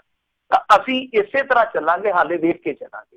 ਤਾਂ ਜਦੋਂ ਅੱਗੇ ਮਾਹੌਲ ਬਣੇਗਾ, ਮਾਹੌਲ ਤੋਂ ਭਾਵ ਕੀ ਹੈ ਕਿ ਜਨਰਲ ਇਲੈਕਸ਼ਨ, ਤਾਂ ਜਦੋਂ ਮਾਹੌਲ ਬਣੇਗਾ ਫਿਰ ਅਸੀਂ ਅਗਲਾ ਫੈਸਲਾ ਲਵਾਂਗੇ। ਸੋ ਇਹ ਇਹਨਾਂ ਦੇ ਗਰੁੱਪ ਦੇ ਇੱਕ ਬੰਦੇ ਨੇ ਜਿਹੜਾ ਕਿ ਸੁਖਪਾਲ ਖਹਿਰੇ ਦੇ ਨਾਲ ਬਹੁਤ ਨਜ਼ਦੀਕੀ ਰਹਿੰਦਾ, ਉਸ ਬੰਦੇ ਨੇ ਆਫ ਦੀ ਰਿਕਾਰਡ ਗੱਲ ਕਹੀ ਆ। ਅੱਗੇ ਹੁਣ ਕੀ ਫੈਸਲਾ ਲੈਂਦੇ ਉਹ ਸੁਖਪਾਲ ਖਹਿਰਾ ਮੇਰੇ ਖਿਆਲ ਦੇ ਨਾਲ ਇੱਕ ਅੱਧੇ ਦਿਨ 'ਚ ਸਾਫ਼ ਕਰ ਦੂਗਾ। ਪਰ ਜਿਸ ਤਰ੍ਹਾਂ ਦੀ ਸਿਮਰਨਜੀਤ ਬੈਂਸ ਨੇ ਇਹ ਪ੍ਰੈਸ ਕਾਨਫਰੰਸ ਕੀਤੀ ਆ, ਮੰਨ ਲਓ ਜੇ ਸੁਖਪਾਲ ਖਹਿਰਾ ਇਸ ਗੱਲ ਤੇ ਮੋਹਰ ਲਾ ਦਿੰਦਾ ਤਾਂ ਫਿਰ ਇਹ ਜਿਹੜਾ ਇਹਨਾਂ ਦਾ ਰਲ ਕੇ ਚੱਲਣਾ ਉਹ ਤੇ ਬਿਲਕੁਲ ਮੈਂ ਕਹੂੰਗਾ ਕਿ ਸਮਾਪਤ ਹੋ ਜੂਗੀ ਉਹ ਸੰਭਾਵਨਾ। ਹਾਂ, ਇਹ ਠੀਕ ਆ ਕਿ ਫਿਰ ਉਹੀ ਮਾਹੌਲ ਜਿੱਦਾਂ ਹਰਿੰਦਰ ਸਿੰਘ ਖਾਲਸਾ ਤੁਰਿਆ ਫਿਰਦਾ ਵਿੱਚ, ਡਾਕਟਰ ਧਰਮਵੀਰ ਗਾਂਧੀ ਤੁਰਿਆ ਫਿਰਦਾ, ਉੱਦਾਂ ਤੇ ਭਾਵੇਂ ਤੁਰ ਕੇ ਅੱਗੇ ਸਮਾਂ ਪਾਸ ਕਰ ਲੈਣ, ਪਰ ਮੇਰੇ ਖਿਆਲ ਦੇ ਨਾਲ ਸੁਖਪਾਲ ਖਹਿਰਾ ਕਰੂਗਾ ਨਹੀਂ, ਉਹਨੇ ਗੱਲ ਹਾਨੇ ਬੰਨੇ ਲਾ ਦੇਣੀ। ਇੰਤਜ਼ਾਰ ਕਰਨਾ ਪਊਗਾ। ਉੱਦਾਂ ਡਾਕਟਰ ਧਰਮਵੀਰ ਗਾਂਧੀ ਨੇ ਪੇਸ਼ਕਸ਼ ਵੀ ਕਰ ਦਿੱਤੀ, ਉਹ ਕਹਿੰਦਾ ਆ ਜਾ ਸਾਡੇ ਝੰਡੇ ਥੱਲੇ ਆ ਜਾ, ਆਪਾਂ ਇੱਕ ਫਰੰਟ ਤੇ ਇਕੱਠੇ ਹੁੰਦੇ ਆ। ਤਾਂ ਲੋਕ ਵੀ ਆ ਜਿਹੜੇ ਉਹ ਵੀ ਹੁਣ ਇਸ ਪਾਸੇ ਧਿਆਨ ਦੇ ਰਹੇ ਆ, ਇਸ ਪਾਸੇ ਚਰਚਾ ਛੇੜ ਰਹੇ ਆ ਕਿ ਕਿਉਂ ਨਾ ਆ ਜਿਹੜੇ ਜਿੱਦਾਂ ਜੱਫੀ ਹੈ, ਜਿੱਦਾਂ ਡਾਕਟਰ ਧਰਮਵੀਰ ਗਾਂਧੀ ਹੈ, ਜਾਂ ਜਿੱਦਾਂ ਸੁਖਪਾਲ ਖਹਿਰਾ ਬੈਂਸ ਆ, ਇਹ ਸਾਰੇ ਇੱਕ ਮੰਚ ਤੇ ਆ ਜਾਣ। ਸੋ ਇਹ ਚੀਜ਼ਾਂ ਜਿਹੜੀਆਂ ਸ਼ੁਰੂ ਹੋ ਚੁੱਕੀਆਂ, ਇਹ ਹੁਣ ਉਧੇੜ ਬਣਿਆ। ਅੱਗੇ ਜਾ ਕੇ ਸਵੈਟਰ ਕੀ ਬੁਣਿਆ ਜਾਂਦਾ, ਅੱਗੇ ਕਿਸ ਤਰ੍ਹਾਂ ਦਾ ਬਣਿਆ ਜਾਂਦਾ, ਡਿਜ਼ਾਈਨ ਕਿਹੋ ਜਿਹਾ ਹੋਊਗਾ, ਗਲਾ ਕਿਹੋ ਜਿਹਾ ਹੋਊਗਾ, ਉਹਦੇ ਲਈ ਥੋੜਾ ਇੰਤਜ਼ਾਰ ਕਰਨਾ ਪਊ। ਕਾਹਲੀ ਹੋਊਗੀ ਹੁਣ ਜੇ ਕੋਈ ਆਪਾਂ ਭਵਿੱਖਬਾਣੀ ਕਰਦੇ। ਜੀ। ਤੇ ਵੈਸੇ ਮਿੰਟੂ ਜੀ, ਚਲੋ ਭਵਿੱਖਬਾਣੀ ਆ ਜੇ ਤਾਂ ਚਲੋ ਗੱਲ ਚੱਲਦੀ ਹੋਈ ਆ ਨਾਲ ਇਸ ਦੇ ਵੀ ਜੇ ਮੁੜ ਕੇ ਕੋਈ ਹੋਰ ਪਾਰਟੀ ਬਣਾਉਣ ਦੀ ਜਿਹੜੀ ਕੋਸ਼ਿਸ਼ ਕਰਦੇ ਜਾਂ ਕੋਈ ਹੋਰ ਫਰੰਟ ਬਣਾਉਣ ਦੀ, ਕੀ ਪੰਜਾਬ ਦੇ ਵਿੱਚ ਸਿਆਸਤ ਦੇ ਵਿੱਚ ਇੰਨੀ ਸਪੇਸ ਹੈਗੀ ਆ ਇੱਕ ਹੋਰ ਪਾਰਟੀ ਦੇ ਲਈ? ਨਹੀਂ, ਦੇਖੋ ਸਪੇਸ ਤੇ ਬਣੂਗੀ ਹੁਣ। ਅਕਾਲੀ ਜਿਹੜੇ ਆ, ਤੁਹਾਨੂੰ ਪਤਾ ਕਿ ਅਕਾਲੀ ਬੇਸ਼ੱਕ ਆਪਣਾ ਵੋਟ ਬੈਂਕ ਹੈ ਜਿਹੜਾ ਉਹ ਉੱਥੇ ਜੇ ਰੱਖੀ ਬੈਠੇ ਆ, ਉਹਨਾਂ ਦਾ ਵੋਟ ਬੈਂਕ ਹੈ ਜਿਹੜਾ ਬਹੁਤਾ ਖਿਸਕਿਆ ਨਹੀਂ ਹੈ, ਖੋਰਾ ਜ਼ਰੂਰ ਲੱਗਾ। ਪਰ ਦੂਸਰੇ ਪਾਸੇ ਕਾਂਗਰਸ ਆਪਣੇ ਪੀਕ ਪੁਆਇੰਟ ਤੋਂ ਹੁਣ ਡਾਊਨਫਾਲ ਦੇ ਸ਼ਿਕਾਰ ਹੋਊਗੀ। ਇਹ ਮੰਨ ਕੇ ਚਲੋ, ਕਿਉਂਕਿ ਐਂਟੀ ਇਨਕੰਬੈਂਸੀ ਹੈ ਨਾ ਜਿਹੜੀ ਕਿਸੇ ਵੀ ਪਾਰਟੀ ਲਈ ਇੱਕ ਬਹੁਤ ਵੱਡੀ ਚੁਣੌਤੀ ਹੁੰਦੀ ਆ। ਇਹ ਕੁਛ ਨਹੀਂ ਕਰ ਸਕੇ 1.5 ਸਾਲ ਦੇ ਵਿੱਚ, ਤੇ ਜੇ ਇਸੇ ਤਰਜ਼ੇ ਅਮਲ ਤੇ ਤੁਰੇ ਜਾਂਦੇ ਆ ਤਾਂ ਇਹਦਾ ਮਤਲਬ ਹੈ ਕਿ ਐਂਟੀ ਇਨਕੰਬੈਂਸੀ ਇਹਨਾਂ ਦੇ ਵੋਟ ਬੈਂਕ ਨੂੰ ਖੋਰਾ ਲਾਊਗੀ। ਤਾਂ ਅਕਾਲੀ ਜੇ ਮੰਨ ਲਓ ਉਹ ਲੋਕਾਂ ਦੇ ਮਨਾਂ 'ਚ ਉਹ ਜਗ੍ਹਾ ਬਣਾਉਣ 'ਚ ਅਸਫਲ ਰਹਿੰਦੇ ਆ ਜਿਹੜੀ ਉਹਨਾਂ ਦੀ ਅੱਗੇ 8 ਸਾਲ ਪਹਿਲਾਂ 9 ਸਾਲ ਪਹਿਲਾਂ ਸੀਗੀ, ਤਾਂ ਫਿਰ ਉਸ ਥਾਂ ਤੇ ਜੀ ਆਪਾਂ ਖੜ ਕੇ ਦੇਖੀਏ ਤਾਂ ਫਿਰ ਸਪੇਸ ਬਣਦੀ ਆ। ਹੁਣ ਸਪੇਸ ਬਣਾਉਣ ਵਾਲਿਆਂ ਤੇ ਵੀ ਬਹੁਤ ਹੱਦ ਤੱਕ ਨਿਰਭਰ ਕਰਦਾ ਹੈ ਕਿ ਉਹ ਕਿਸ ਤਰ੍ਹਾਂ ਦੀ ਲਹਿਰ ਖੜੀ ਕਰਦੇ ਆ, ਕਿਉਂਕਿ ਪੰਜਾਬ ਦੀ ਰਾਜਨੀਤੀ ਨੇ ਇੰਨਾ ਜ਼ਿਆਦਾ ਛਲ ਲਿਆ, ਖਾਸ ਤੌਰ ਤੇ ਜਿਹੜੀ ਮੂਵਮੈਂਟ ਫੇਲ ਹੋਈ ਆਮ ਆਦਮੀ ਪਾਰਟੀ ਵਾਲੀ, ਇਹਨੇ ਇੰਨਾ ਜ਼ਿਆਦਾ ਲੋਕਾਂ ਦਾ ਦਿਲ ਤੋੜਤਾ, ਹੁਣ ਯਕੀਨ ਵੀ ਛੇਤੀ ਨਹੀਂ ਨਾ ਬਚੇਗਾ। ਸੋ ਇਹ ਬੜਾ ਉਖੜਵਾਂ ਜਿਹਾ ਯਕੀਨ ਹੋਏਗਾ ਹੁਣ। ਤਾਂ ਉਹਦੇ ਲਈ ਕੀ ਆ ਕਿ ਜਿਹੜੇ ਇਸ ਤਰ੍ਹਾਂ ਦੇ ਮੰਚ ਦੇ ਮੋਹਰੀ ਹੋਣਗੇ, ਜਿਹੜੇ ਥਰਡ ਮੋਰਚਾ ਜਾਂ ਥਰਡ ਫਰੰਟ ਕਹਿ ਲਓ, ਜਿਹੜੇ ਇਸ ਝੰਡੇ ਦੇ ਥੱਲੇ ਇਕੱਤਰ ਹੋਣਗੇ ਲੋਕ, ਉਹਨਾਂ ਤੇ ਬਹੁਤ ਹੱਦ ਤੱਕ ਨਿਰਭਰ ਕਰੂਗਾ ਕਿ ਉਹ ਲੋਕਾਂ ਦਾ ਟੁੱਟਿਆ ਯਕੀਨ ਜਿਹੜਾ ਉਹਨੂੰ ਫੇਰ ਦੁਬਾਰਾ ਖੜਾ ਕਰਨ ਕਿ ਹਾਂ ਭਾਈ ਇੱਕ ਅੱਧੀ ਵਾਰ ਹੋ ਜਾਂਦਾ ਹੈ। ਮੂਵਮੈਂਟਾਂ ਜਿਹੜੀਆਂ ਉਹ ਕਈ ਵਾਰ ਇਸ ਤਰ੍ਹਾਂ ਸਾਜ਼ਿਸ਼ਾਂ ਵੀ ਕਰ ਜਾਂਦੀਆਂ, ਤਾਂ ਅੱਗੇ ਸਾਨੂੰ ਪੰਜਾਬ ਦੀ ਬਿਹਤਰੀ ਵਾਸਤੇ ਇਸ ਤਰ੍ਹਾਂ ਦਾ ਫਰੰਟ ਖੜਾ ਜ਼ਰੂਰ ਕਰਨਾ ਪਊਗਾ। ਪਰ ਮੈਂ ਸਮਝਦਾ, ਦੇਖੋ ਹਰਪਾਲ ਚੀਮਾ, ਮੈਂ ਨਹੀਂ ਕਹਿੰਦਾ ਉਹ ਲੈਫਟ ਦੀ ਵਿਚਾਰਧਾਰਾ ਚੋਂ ਨਿਕਲਿਆ, ਬਹੁਤ ਵਧੀਆ ਕਾਬਲ ਬੰਦਾ, ਬਹੁਤ ਘੱਟ ਲੋਕ ਜਾਣਦੇ ਹੋਣੇ ਆ, ਉਹ ਵਕੀਲ ਵੀ ਹੈ ਪੇਸ਼ੇ ਤੋਂ, ਸੁਲਝਿਆ ਆਦਮੀ ਆ, ਪਰ ਇੰਨਾ ਜ਼ਿਆਦਾ ਸੁਲਝਿਆ ਉਹਦਾ ਕੋਈ ਬਿਆਨ ਵੀ ਤੁਸੀਂ ਕਿਸੇ ਮੁੱਦੇ ਤੇ ਅੱਜ ਕੱਲ੍ਹ ਨਹੀਂ ਕਦੇ ਦੇਖਿਆ ਹੋਊਗਾ। ਪਰ ਰੌਲਾ ਇਹ ਆ, ਦੇਖੋ ਮੈਂ ਇਹ ਨਹੀਂ ਕਹਿੰਦਾ ਕਿ ਦਲਿਤਾਂ ਨੂੰ ਨੁਮਾਇੰਦਗੀ ਨਹੀਂ ਮਿਲਣੀ ਚਾਹੀਦੀ, ਪਰ ਸੁਖਪਾਲ ਖਹਿਰੇ ਵਰਗਾ ਤੁਹਾਡੇ ਕੋਲ ਲੀਡਰ ਹੋਵੇ, ਨਤੜਕ ਲੀਡਰ ਹੋਵੇ, ਜਿਹਦੇ ਤੇ ਕਰਪਸ਼ਨ ਦਾ ਕੋਈ ਦੋਸ਼ ਨਹੀਂ ਲੱਗਦਾ, ਹਾਲਾਂਕਿ ਉਹਦੇ ਹੋਰ ਬਹੁਤ ਸਾਰੇ ਔਗਣ ਜਿਹੜੇ ਆ ਉਹ ਆਲੋਚਨਾ ਦਾ ਸ਼ਿਕਾਰ ਹੋ ਜਾਂਦੇ ਆ, ਤਾਂ ਸਿੱਧੇ ਤੌਰ ਤੇ ਕੋਈ ਇਹੋ ਜਿਹਾ ਦੋਸ਼ ਉਹਦੇ ਤੇ ਨਹੀਂ ਲੱਗਦਾ। ਤਾਂ ਇਹੋ ਜਿਹੀ ਸੂਰਤ ਦੇ ਵਿੱਚ ਕਿ ਜਿਹੜਾ ਤੁਹਾਡੇ ਕੋਲ ਇੱਕ ਬੰਦਾ ਵਨ ਮੈਨ ਆਰਮੀ ਆ, ਤੁਸੀਂ ਉਹਨੂੰ ਚੁੱਕ ਕੇ ਪਾਸੇ ਕਰ ਦਿੰਦੇ ਤੇ ਇੱਕ ਤਰ੍ਹਾਂ ਨਾਲ ਕਹਿ ਲਈਏ ਕਿ ਸਿਆਸੀ ਸੁਸਾਇਡ ਆ। ਤਾਂ ਜੇ ਇਸ ਤਰ੍ਹਾਂ ਦੇ ਬੰਦੇ ਮੰਨ ਲਓ ਇਕੱਠੇ ਹੋ ਜਾਂਦੇ ਆ ਤਾਂ ਨਿਸ਼ਚਿਤ ਤੌਰ ਤੇ ਜੇ ਉਹ ਹੇਠਾਂ ਜਾ ਕੇ ਕੰਮ ਕਰਦੇ ਆ ਤੇ ਰਿਜ਼ਲਟ ਲੈ ਸਕਦੇ ਆ, ਪਰ ਚੁਣੌਤੀ ਬਹੁਤ ਹੋਏਗੀ, ਕਿਉਂਕਿ ਜਦੋਂ ਪੰਜਾਬੀਆਂ ਦਾ ਦਿਲ ਟੁੱਟਦਾ, ਜਿਹਨੂੰ ਕਹਿੰਦੇ ਆਪਾਂ ਮਨ ਖੱਟਾ ਹੁੰਦਾ, ਜਦੋਂ ਇਹਨਾਂ ਦਾ ਕਿਸੇ ਤੋਂ ਮਨ ਖੱਟਾ ਹੁੰਦਾ ਨਾ, ਫਿਰ ਇਹ ਦੂਜੇ ਨੂੰ ਵੀ ਸ਼ੱਕੀ ਨਜ਼ਰ ਨਾਲ ਦੇਖਦੇ, ਸੁਭਾਅ ਪੰਜਾਬੀਆਂ ਦਾ। ਜੀ ਜੀ।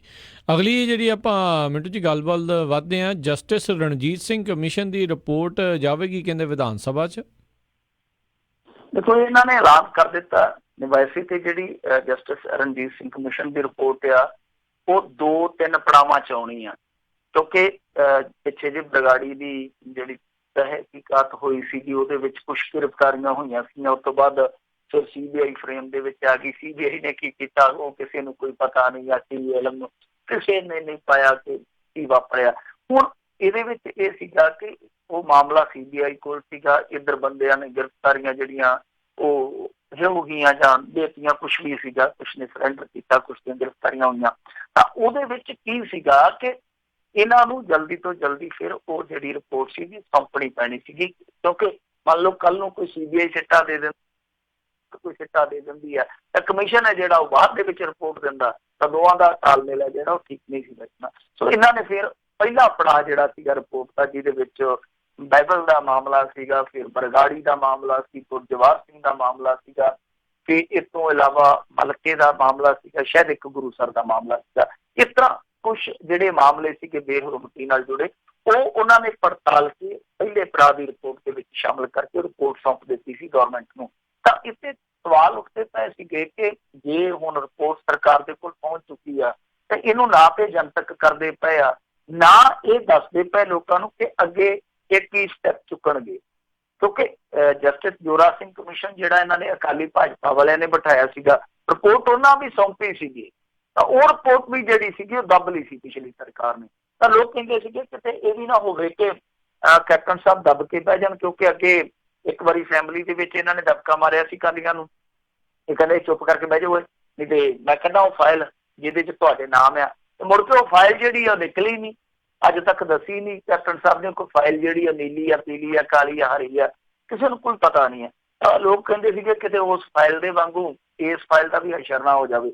ਤਾਂ ਇਹਨਾਂ ਨੇ ਹੁਣ ਇਹ ਸਾਰੀ ਜਿਹੜੀ ਕਿਆਸਰ ਆਈ ਸੀਗੀ ਉਹ ਫਿੱਕੀ ਪਾਉਂਦਿਆਂ ਸਾਫ਼ ਕਰ ਦਿੱਤਾ ਕਿ ਇਹ ਜਿਹੜੀ ਰਿਪੋਰਟ ਆ ਇਹ ਪਹੁੰਚੂਗੀ ਵਿਧਾਨ ਸਭਾ ਦੇ ਵਿੱਚ। ਤਾਂ ਜਦੋਂ ਵਿਧਾਨ ਸਭਾ ਦੇ ਵਿੱਚ ਇਹ ਰਿਪੋਰਟ ਰੱਖੀ ਜਾਊਗੀ, ਇਹਦਾ ਮਤਲਬ ਇਹ ਆ ਕਿ ਇਸ ਰਿਪੋਰਟ ਦੇ ਵਿੱਚ ਜਿਹੜਾ ਕੋਈ ਵਲੇਟੇ 'ਚ ਆ ਗਿਆ, ਚਾਹੇ ਉਹ ਉਸ ਸਮੇਂ ਦਾ ਕੋਈ ਮੰਤਰੀ ਆ, ਚਾਹੇ ਕੋਈ ਉਸ ਸਮੇਂ ਦਾ ਸੰਤਰੀ ਹੈ, ਤਾਂ ਉਹਦੇ ਤੇ ਕਾਰਵਾਈ ਹੋ ਸਕਦੀ ਹੈ, ਕਿਉਂਕਿ ਇਹ ਸਾਰਾ ਮੁੱਦਾ ਜਿਹੜਾ ਫਿਰ ਉਹ ਵਿਧਾਨਕ ਪ੍ਰਕਿਰਿਆ 'ਚ ਆ ਜਾਏਗਾ। ਤਾਂ ਸਿੱਧੇ ਤੌਰ ਤੇ ਕਹਿ ਸਕਦੇ ਹਾਂ ਕਿ ਜੇ ਕੋਈ ਉਹਦੇ 'ਚ ਦੋਸ਼ੀ ਪਾਇਆ ਗਿਆ ਉਸ ਜਾਂਚ ਪੜਤਾਲ 'ਚ, ਤਾਂ ਫਿਰ ਉਹ ਕਾਰਵਾਈ ਦੀ ਜ਼ਦ 'ਚ ਆ ਜਾਊਗਾ। ਤਾਂ ਇਹ ਇੱਕ ਸੋਚਿਆ ਸਮਝਿਆ ਪੈਂਟੜ ਹੈ ਇਹਨਾਂ ਦਾ, ਕਿਉਂਕਿ ਬਰਗਾੜੀ ਮੋਰਚਾ ਉਹ ਤੁਹਾਨੂੰ ਪਤਾ ਹੀ ਹੈ ਜਿਸ ਤਰੀਕੇ ਨਾਲ ਚੱਲਦਾ ਪਿਆ, ਸਰਕਾਰ ਤੇ ਔਰ ਬਰਗਾੜੀ ਮੋਰਚੇ ਦੇ ਜਿਹੜੇ ਮੋਹਤਬਾਰ ਆ ਉਹਨਾਂ ਤੇ ਦੋਸ਼ ਵੀ ਕਈ ਕਿਸਮ ਦੇ ਲੱਗਦੇ ਪਏ ਆ। ਸੋਚਿਆ ਸਮਝਿਆ ਪੈਂਟੜਾ ਇਹਨਾਂ ਦਾ ਕਿ ਅਸੀਂ ਵਿਧਾਨ ਸਭਾ ਦੇ ਵਿੱਚ ਉਹ ਕਮੇਟੀ ਦੀ ਜਿਹੜਾ ਕਮਿਸ਼ਨ ਦੀ ਰਿਪੋਰਟ ਰੱਖ ਦਿੰਦੇ ਆ, ਉਸ ਤੋਂ ਬਾਅਦ ਫਿਰ ਸਾਡੇ ਤੇ ਬਹੁਤ ਘੱਟ ਬਲੇਮ ਆਊਗਾ ਕਿ ਅਸੀਂ ਬਦਲਾਖੋਰੀ ਕੀਤੀ ਹੈ, ਕਿਉਂਕਿ ਅਸੀਂ ਸਾਫ਼ ਤੌਰ ਤੇ ਕਹਾਂਗੇ ਕਮਿਸ਼ਨ ਨੇ ਜਾਂਚ ਪੜਤਾਲ ਕੀਤੀ, ਉਹਨਾਂ ਨੇ ਰਿਪੋਰਟ ਦਿੱਤੀ ਤੇ ਅਸੀਂ ਵਿਧਾਨ ਸਭਾ ਦੇ ਵਿੱਚ ਟੇਬਲ ਕਰ ਦਿੱਤੀ, ਅਸੀਂ ਤੇ ਕੁਛ ਕੀਤਾ ਹੀ ਨਹੀਂ ਗਾ।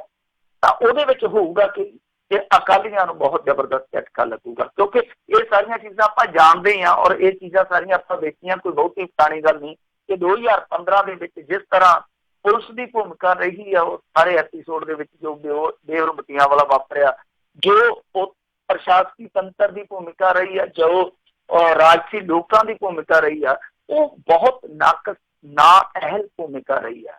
ਤਾਂ ਇਹਦੇ ਵਿੱਚ ਇਹ ਜ਼ਰੂਰ ਆ ਕਿ ਉਸ ਸਮੇਂ ਦੀ ਜਿਹੜੀ ਸਰਕਾਰ ਆ ਉਹਦੀ ਅਫਸਰਸ਼ਾਹੀ ਦੀ ਔਰ ਉਹਦੇ ਰਾਜਸੀ ਪਹੁੰਚ ਵਾਲੇ ਲੋਕ ਹੈ ਜਿਹੜੇ, ਇਹ ਸਾਰੇ ਤਾਣੇ ਬਾਣੇ ਵਾਲੇ ਜਿੰਨੇ ਵੀ ਬੰਦੇ ਸੀਗੇ ਇਹ ਜ਼ਰੂਰ ਬਲੇਟੇ ਜਾਣਗੇ। ਤਾਂ ਕੈਪਟਨ ਅਮਰਿੰਦਰ ਸਿੰਘ ਨੇ ਫੈਸਲਾ ਕਰ ਲਿਆ। ਹੁਣ ਦੇਖਦੇ ਆ ਜਿਹੜਾ ਆਗਾਮੀ ਸੈਸ਼ਨ ਹੋਊਗਾ ਸਤੰਬਰ ਦੇ ਵਿੱਚ, ਜਦੋਂ ਇਹ ਟੇਬਲ ਕਰਨਗੇ ਰਿਪੋਰਟ, ਤਾਂ ਉਹਦੇ ਤੇ ਅਗਲੀ ਕਾਰਵਾਈ ਹੈ ਜਿਹੜੀ ਉਹ ਕੀ ਕਰਦੇ ਜੀ। ਅਗਲੀ ਮਿੰਟੂ ਜੀ ਗੱਲ ਕਰਦੇ, ਕਹਿੰਦੇ ਕੋਲਿਆਂ ਵਾਲੀ ਨੂੰ ਵਕਤੀ ਰਾਹਤ। ਕੋਲਿਆਂ ਵਾਲੀ ਦੇ ਤੇ ਕੋਲੇ ਠੰਡੇ ਹੋਏ ਪਏ ਸੀਗੇ, ਪਰ ਹੁਣ ਫਿਰ ਥੋੜਾ ਜਿਹਾ ਸੇਕ ਫੜਨਗੇ, ਕਿਉਂਕਿ ਬਹੁਤ ਬੁਰੀ ਸਥਿਤੀ ਬਣ ਗਈ ਸੀਗੀ ਜਥੇਦਾਰ ਦਿਆਲ ਸਿੰਘ ਕੋਲਿਆਂ ਵਾਲੀ ਦੀ। ਜਥੇਦਾਰ ਦਿਆਲ ਸਿੰਘ ਕੋਲਿਆਂ ਵਾਲਾ ਉਹ ਬੰਦਾ ਜਿਹੜਾ ਸਧਾਰਨ ਬੰਦੇ ਨੂੰ ਬੁਲਾਉਂਦਾ ਨਹੀਂ ਸੀਗਾ ਕਿਸੇ ਸਮੇਂ। ਜੇ ਕੋਈ ਆਮ ਬੰਦਾ ਚਲੇ ਜਾਂਦਾ ਸੀਗਾ ਤੇ ਮੇਰੇ ਖਿਆਲ ਦੇ ਨਾਲ ਬਾਦਲ ਸਾਹਿਬ ਵੀ ਇੰਨਾ ਇੰਤਜ਼ਾਰ ਨਹੀਂ ਕਰਾਉਂਦੇ ਸਨ ਬੈਠਕ ਦੇ ਬਾਹਰ, ਜਿੰਨਾ ਇੰਤਜ਼ਾਰ ਇਹ ਕਰਾਉਂਦਾ ਸੀਗਾ। ਪਰ ਅੱਜ ਹਾਲ ਇਹ ਆ ਕਿ ਜਥੇਦਾਰ ਦਿਆਲ ਸਿੰਘ ਕੋਲਿਆਂ ਵਾਲਾ ਜਿਹਦੇ ਘਰ ਦੇ ਮੂਹਰੇ 40 45 ਗੱਡੀਆਂ ਖਲੋਤੀਆਂ ਰਹਿੰਦੀਆਂ ਸੀ। ਕਈ ਵਾਰ ਤੇ ਕਈ 100 ਗੱਡੀਆਂ ਦੇ ਕਾਫਲੇ ਆ ਜਾਂਦੇ ਸੀਗੇ। ਅੱਜ ਉਹਦੇ ਘਰ ਦੇ ਵਿੱਚ ਬਰਾਨੀ ਆ ਸਿਰਫ ਤੇ ਸਿਰਫ ਇਸ ਕਰਕੇ ਕਿਉਂਕਿ ਵਿਜੀਲੈਂਸ ਮਗਰ ਲੱਗੀ ਪਈ ਆ। ਟੱਬਰ ਦਾ ਵੀ ਆ ਜਿਹੜਾ ਇੱਧਰ ਉੱਧਰ ਹੋਇਆ ਪਿਆ। ਤਾਂ ਇਹਨੇ ਭੱਜ ਕੇ ਪਹੁੰਚ ਕੀਤੀ ਸੀ ਅਦਾਲਤ ਦੇ ਵਿੱਚ ਕਿ ਪੇਸ਼ਗੀ ਜ਼ਮਾਨਤ ਲੈ ਲਵਾਂ। ਹੇਠਲੀ ਅਦਾਲਤ ਨੇ ਇਹਦੀ ਜਿਹੜੀ ਉਹ ਕੋਸ਼ਿਸ਼ ਸੀਗੀ ਨਾਕਾਮ ਕਰ ਦਿੱਤੀ। ਜਦੋਂ ਇਹਨੂੰ ਲੱਗਿਆ ਕਿ ਹੁਣ ਗੱਲ ਨਹੀਂ ਬਣਨੀ, ਦਾਲ ਨਹੀਂ ਗਲਣੀ, ਤੇ ਫਿਰ ਇਹਨੇ ਹਾਈ ਕੋਰਟ ਦਾ ਰੁਖ ਕੀਤਾ। ਹਾਈ ਕੋਰਟ ਦੇ ਵਿੱਚੋਂ ਇਹਨੂੰ ਦੱਸਦੇ ਆ ਕਿ ਪੇਸ਼ਗੀ ਜ਼ਮਾਨਤ ਜਿਹੜੀ ਆ ਉਹ ਮਿਲ ਗਈ ਆ, ਪਰ ਉਹਦੀ ਜਿਹੜੀ ਮਿਆਦ ਆ ਉਹ 7 ਅਗਸਤ ਦੀ ਆ। 7 ਅਗਸਤ ਤੱਕ ਆਪਾਂ ਕਹਿ ਸਕਦੇ ਹਾਂ ਕਿ ਇਹਦੀ ਗ੍ਰਿਫਤਾਰੀ ਤੇ ਸਟੇ ਲੱਗ ਗਿਆ ਔਰ ਨਾਲ ਇਹ ਹਦਾਇਤ ਕੀਤੀ ਗਈ ਆ ਕਿ ਜੇ ਗ੍ਰਿਫਤਾਰੀ ਕਰਨੀ ਹੈ ਤਾਂ ਪਹਿਲਾਂ ਨੋਟਿਸ ਦਿੱਤਾ ਜਾਵੇ। ਤਾਂ ਮੇਰੇ ਖਿਆਲ ਦੇ ਨਾਲ ਜੇ ਇਹ ਸ਼ਰਤ ਰੱਖੀ ਗਈ, ਹਾਲਾਂਕਿ ਉਹਦੀ ਕਾਪੀ ਨਹੀਂ ਦੇਖੀ ਮੈਂ, ਅੱਜ ਅਖਬਾਰਾਂ ਦੇ ਵਿੱਚ ਵੀ ਇਹ ਖਬਰ ਮੇਰੇ ਖਿਆਲ ਦੇ ਨਾਲ ਇੱਕਾ ਦੁੱਕਾ ਚ ਕਿਤੇ ਲੱਗੀ ਆ, ਬਹੁਤੀ ਇਨਫੋਰਮੇਸ਼ਨ ਹੈ ਨਹੀਂ ਗੀ ਮੀਡੀਆ ਦੇ ਵਿੱਚ ਵੀ। ਤਾਂ ਇਹਦੇ ਵਿੱਚ ਇਹ ਆ ਕਿ ਜੇ ਮੰਨ ਲਓ ਇਹ ਸਾਰੀਆਂ ਚੀਜ਼ਾਂ ਬਾਸ਼ਰਤ ਨੇ ਕਿ ਤੁਸੀਂ ਬਾਹਰ ਨਹੀਂ ਜਾ ਸਕਦੇ, ਤੁਹਾਨੂੰ 7 ਅਗਸਤ ਤੱਕ ਦਿੱਤੀ ਜਾਂਦੀ ਹੈ ਜਾਂ ਵਿਜੀਲੈਂਸ ਨੂੰ ਕਿਹਾ ਜਾਂਦਾ ਕਿ ਤੁਹਾਨੂੰ ਪਹਿਲਾਂ ਨੋਟਿਸ ਕਰਨਾ ਪਊਗਾ ਜੇ ਗ੍ਰਿਫਤਾਰੀ ਕਰਨੀ ਹੈ, ਤਾਂ ਫਿਰ ਇਹਦੇ ਵਿੱਚ ਇੱਕ ਸ਼ਰਤ ਇਹ ਵੀ ਜ਼ਰੂਰ ਹੋਊਗੀ ਕਿ ਜਦੋਂ ਵੀ ਤੁਹਾਨੂੰ ਵਿਜੀਲੈਂਸ ਸੱਦੇ ਇਨਵੈਸਟੀਗੇਸ਼ਨ ਲਈ ਤੁਹਾਨੂੰ ਉਹਦੇ ਵਿੱਚ ਜਾਣਾ ਪਊਗਾ। ਤਾਂ ਮੇਰੇ ਖਿਆਲ ਹੋਊਗੀ ਤਾਂ ਜੇ ਇਹ ਸ਼ਰਤ ਹੋਈ ਫਿਰ ਵਿਜੀਲੈਂਸ ਇਹਨੂੰ ਸਮਨਿੰਗ ਕਰ ਲਊਗੀ 7 ਅਗਸਤ ਤੋਂ ਪਹਿਲਾਂ। 7 ਅਗਸਤ ਤੋਂ ਪਹਿਲਾਂ ਸਮਨਿੰਗ ਹੋ ਜਾਊਗੀ, ਫਿਰ ਉਹ ਮਿੱਥੀ ਤਰੀਕ ਤੇ ਇਹਨੂੰ ਪੇਸ਼ ਹੋਣਾ ਪਊਗਾ। ਹਾਲਾਂਕਿ ਗ੍ਰਿਫਤਾਰੀ ਨਹੀਂ ਹੋਏਗੀ ਕਿਉਂਕਿ ਪਹਿਲਾਂ ਨੋਟਿਸ ਦੇਣਾ ਪਊਗਾ, ਪਹਿਲਾਂ ਦੱਸਣਾ ਪਊਗਾ, ਸੂਚਿਤ ਕਰਨਾ ਪਊਗਾ। ਤਾਂ ਜਦੋਂ ਉਹ ਪੁੱਛਗਿੱਛ ਹੋਊਗੀ, ਜਦੋਂ ਉਹ ਸਾਰੀ ਇਨਵੈਸਟੀਗੇਸ਼ਨ ਕਰਨਗੇ ਫੇਸ ਟੂ ਫੇਸ, ਵੈਸੇ ਕਹਿੰਦੇ ਮੂਵਮੈਂਟ ਹੋ ਤਾਂ ਫੇਸ ਟੂ ਫੇਸ ਟਾਕ ਕਰਨੀ ਚਾਹੀਏ, ਤਾਂ ਜਦੋਂ ਫੇਸ ਟੂ ਫੇਸ ਟਾਕ ਕਰਨਗੇ ਤਾਂ ਉਦੋਂ ਕੇਸ ਦਾ ਤੇਰਾ ਮੋਰਾ ਜਿਹੜਾ ਨਿਖਰ ਕੇ ਸਾਹਮਣੇ ਆ ਜਾਊਗਾ ਕਿ ਇਸ ਕੇਸ ਦੇ ਪੱਲੇ ਕੀ ਆ। ਤਾਂ ਫਿਰ ਪਤਾ ਲੱਗ ਜਾਊਗਾ ਕਿ ਇਹਦਾ ਭਵਿੱਖ ਜਿਹੜਾ ਕੇਸ ਦਾ ਕਿਸ ਤਰ੍ਹਾਂ ਹੋਊਗਾ। ਬਹਰਹਾਲ ਦਿਆਲ ਸਿੰਘ ਕੋਲਿਆਣੀ ਨੂੰ ਇੱਕ ਰਾਹਤ ਜ਼ਰੂਰ ਮਿਲੀ ਆ, ਪਰ ਇਹ ਰਾਹਤ ਵਕਤੀ ਹੈ, ਤਦੀਮੀ ਨਹੀਂ। ਜੀ ਜੀ। ਅਗਲੀ ਜਿਹੜੀ ਗੱਲ ਕਰਦੇ ਕਹਿੰਦੇ NRI ਨੂੰ ਫਸਾਉਣ ਦਾ ਯਤਨ ਨਾਕਾਮ। ਦੇਖੋ ਇਹ ਘਟਨਾ ਹੈਗੀ ਆ ਗੁਰਦਾਸਪੁਰ ਜ਼ਿਲ੍ਹੇ ਦੀ। ਉੱਥੇ ਇੱਕ ਨੌਜਵਾਨ ਜ਼ਖਮੀ ਹੋਇਆ, ਹਸਪਤਾਲ ਦੇ ਵਿੱਚ ਦਾਖਲ ਹੋਇਆ, ਨੇ ਦਾਅਵਾ ਕੀਤਾ ਕਿ ਫਲਾਣਾ ਤੋਂ ਜਿਹੜਾ ਆਇਆ ਅਮਰੀਕਾ ਚੋਂ ਉਹਨੇ ਮੇਰੇ ਫੈਰ ਮਾਰਿਆ। ਤੇ ਦੱਸਦੇ ਆ ਕਿ ਜਦੋਂ NRI ਦਾ ਜ਼ਿਕਰ ਆਇਆ ਪੁਲਿਸ ਨੇ ਐਲੀ ਕਰਕੇ NRI ਚੁੱਕ ਲਿਆ। ਜਦੋਂ NRI ਚੁੱਕ ਲਿਆ ਤੇ NRI ਦੁਹੱਤੜ ਮਾਰ ਕੇ ਰੋ ਪਿਆ, ਕਹਿੰਦਾ ਕਿ ਕਹਾਣੀ ਕੁਛ ਹੋ ਰਿਹਾ। ਪਰ ਪੁਲਿਸ ਚੰਗੀ ਕਹਿ ਲਓ ਜਾਂ ਉਸ ਅਮਰੀਕਾ ਵਾਲੇ NRI ਦੇ ਭਾਗ ਚੰਗੇ ਕਹਿ ਲਓ, ਇਹ ਮਾਮਲਾ ਸਾਫ਼ ਹੋ ਗਿਆ ਕਿਉਂਕਿ ਇਹ ਇੱਕ ਸਾਜ਼ਿਸ਼ ਰਚੀ ਗਈ। ਸਾਜ਼ਿਸ਼ ਕਿਸ ਤਰ੍ਹਾਂ ਸੀਗੀ ਕਿਉਂਕਿ ਜਿਹੜੀ ਹੁਣ ਕਹਾਣੀ ਪੁਲਿਸ ਨੇ ਸਾਫ਼ ਕੀਤੀ ਉਹਦੇ ਮੁਤਾਬਕ ਇਹ ਸੀ ਕਿ ਅਮਰੀਕਾ ਤੋਂ ਆਇਆ ਇਹ ਸ਼ਖਸ ਜਿਹੜਾ ਆਪਣੇ ਘਰ ਸੁੱਤਾ ਪਿਆ ਸੀਗਾ। ਸੁੱਤੇ ਪਏ ਦੇ ਇਹ ਬੰਦੇ ਆ ਕੇ ਨਾ ਸਿਰਫ ਗੱਲ ਪਏ ਬਲਕਿ ਜੋ ਉਹਦੇ ਕੋਲ ਪਿਸਤੌਲ ਪਿਆ ਸੀਗਾ ਚੱਕ ਕੇ ਪਿਸਤੌਲ ਵੀ ਨਾਲ ਉਹਨਾਂ ਨੇ ਲੈ ਲਿਆ ਤੇ ਫਿਰ NRI ਵੀ ਨਾਲ ਹੀ ਵਲੇਟ ਲਿਆ। ਕਹਿੰਦੇ ਆ ਜਾ ਤੂੰ ਵੀ ਆ ਜਾ, ਤੂੰ ਇੱਥੇ ਕੀ ਕਰਨਾ। ਦੂਸਰੇ ਪਿੰਡ ਲਿਜਾ ਕੇ ਮੰਜੇ ਨਾਲ ਬੰਨ੍ਹ ਦਿੱਤਾ। ਫਿਰ ਉਸੇ ਪਿਸਤੌਲ ਨਾਲ ਜਿਹੜਾ ਕਿ ਉਸ NRI ਦਾ ਸੀਗਾ, ਵੈਸੇ NRI ਦਾ ਪਿਸਤੌਲ ਇਹ ਵੀ ਇੱਕ ਅਜੀਬੋ-ਗਰੀਬ ਦੀ ਗੱਲ ਆ, ਉਹਨੇ ਪਤਾ ਨਹੀਂ ਪਿਸਤੌਲ ਕਾਹਦੇ ਲਈ ਰੱਖਿਆ ਸੀਗਾ।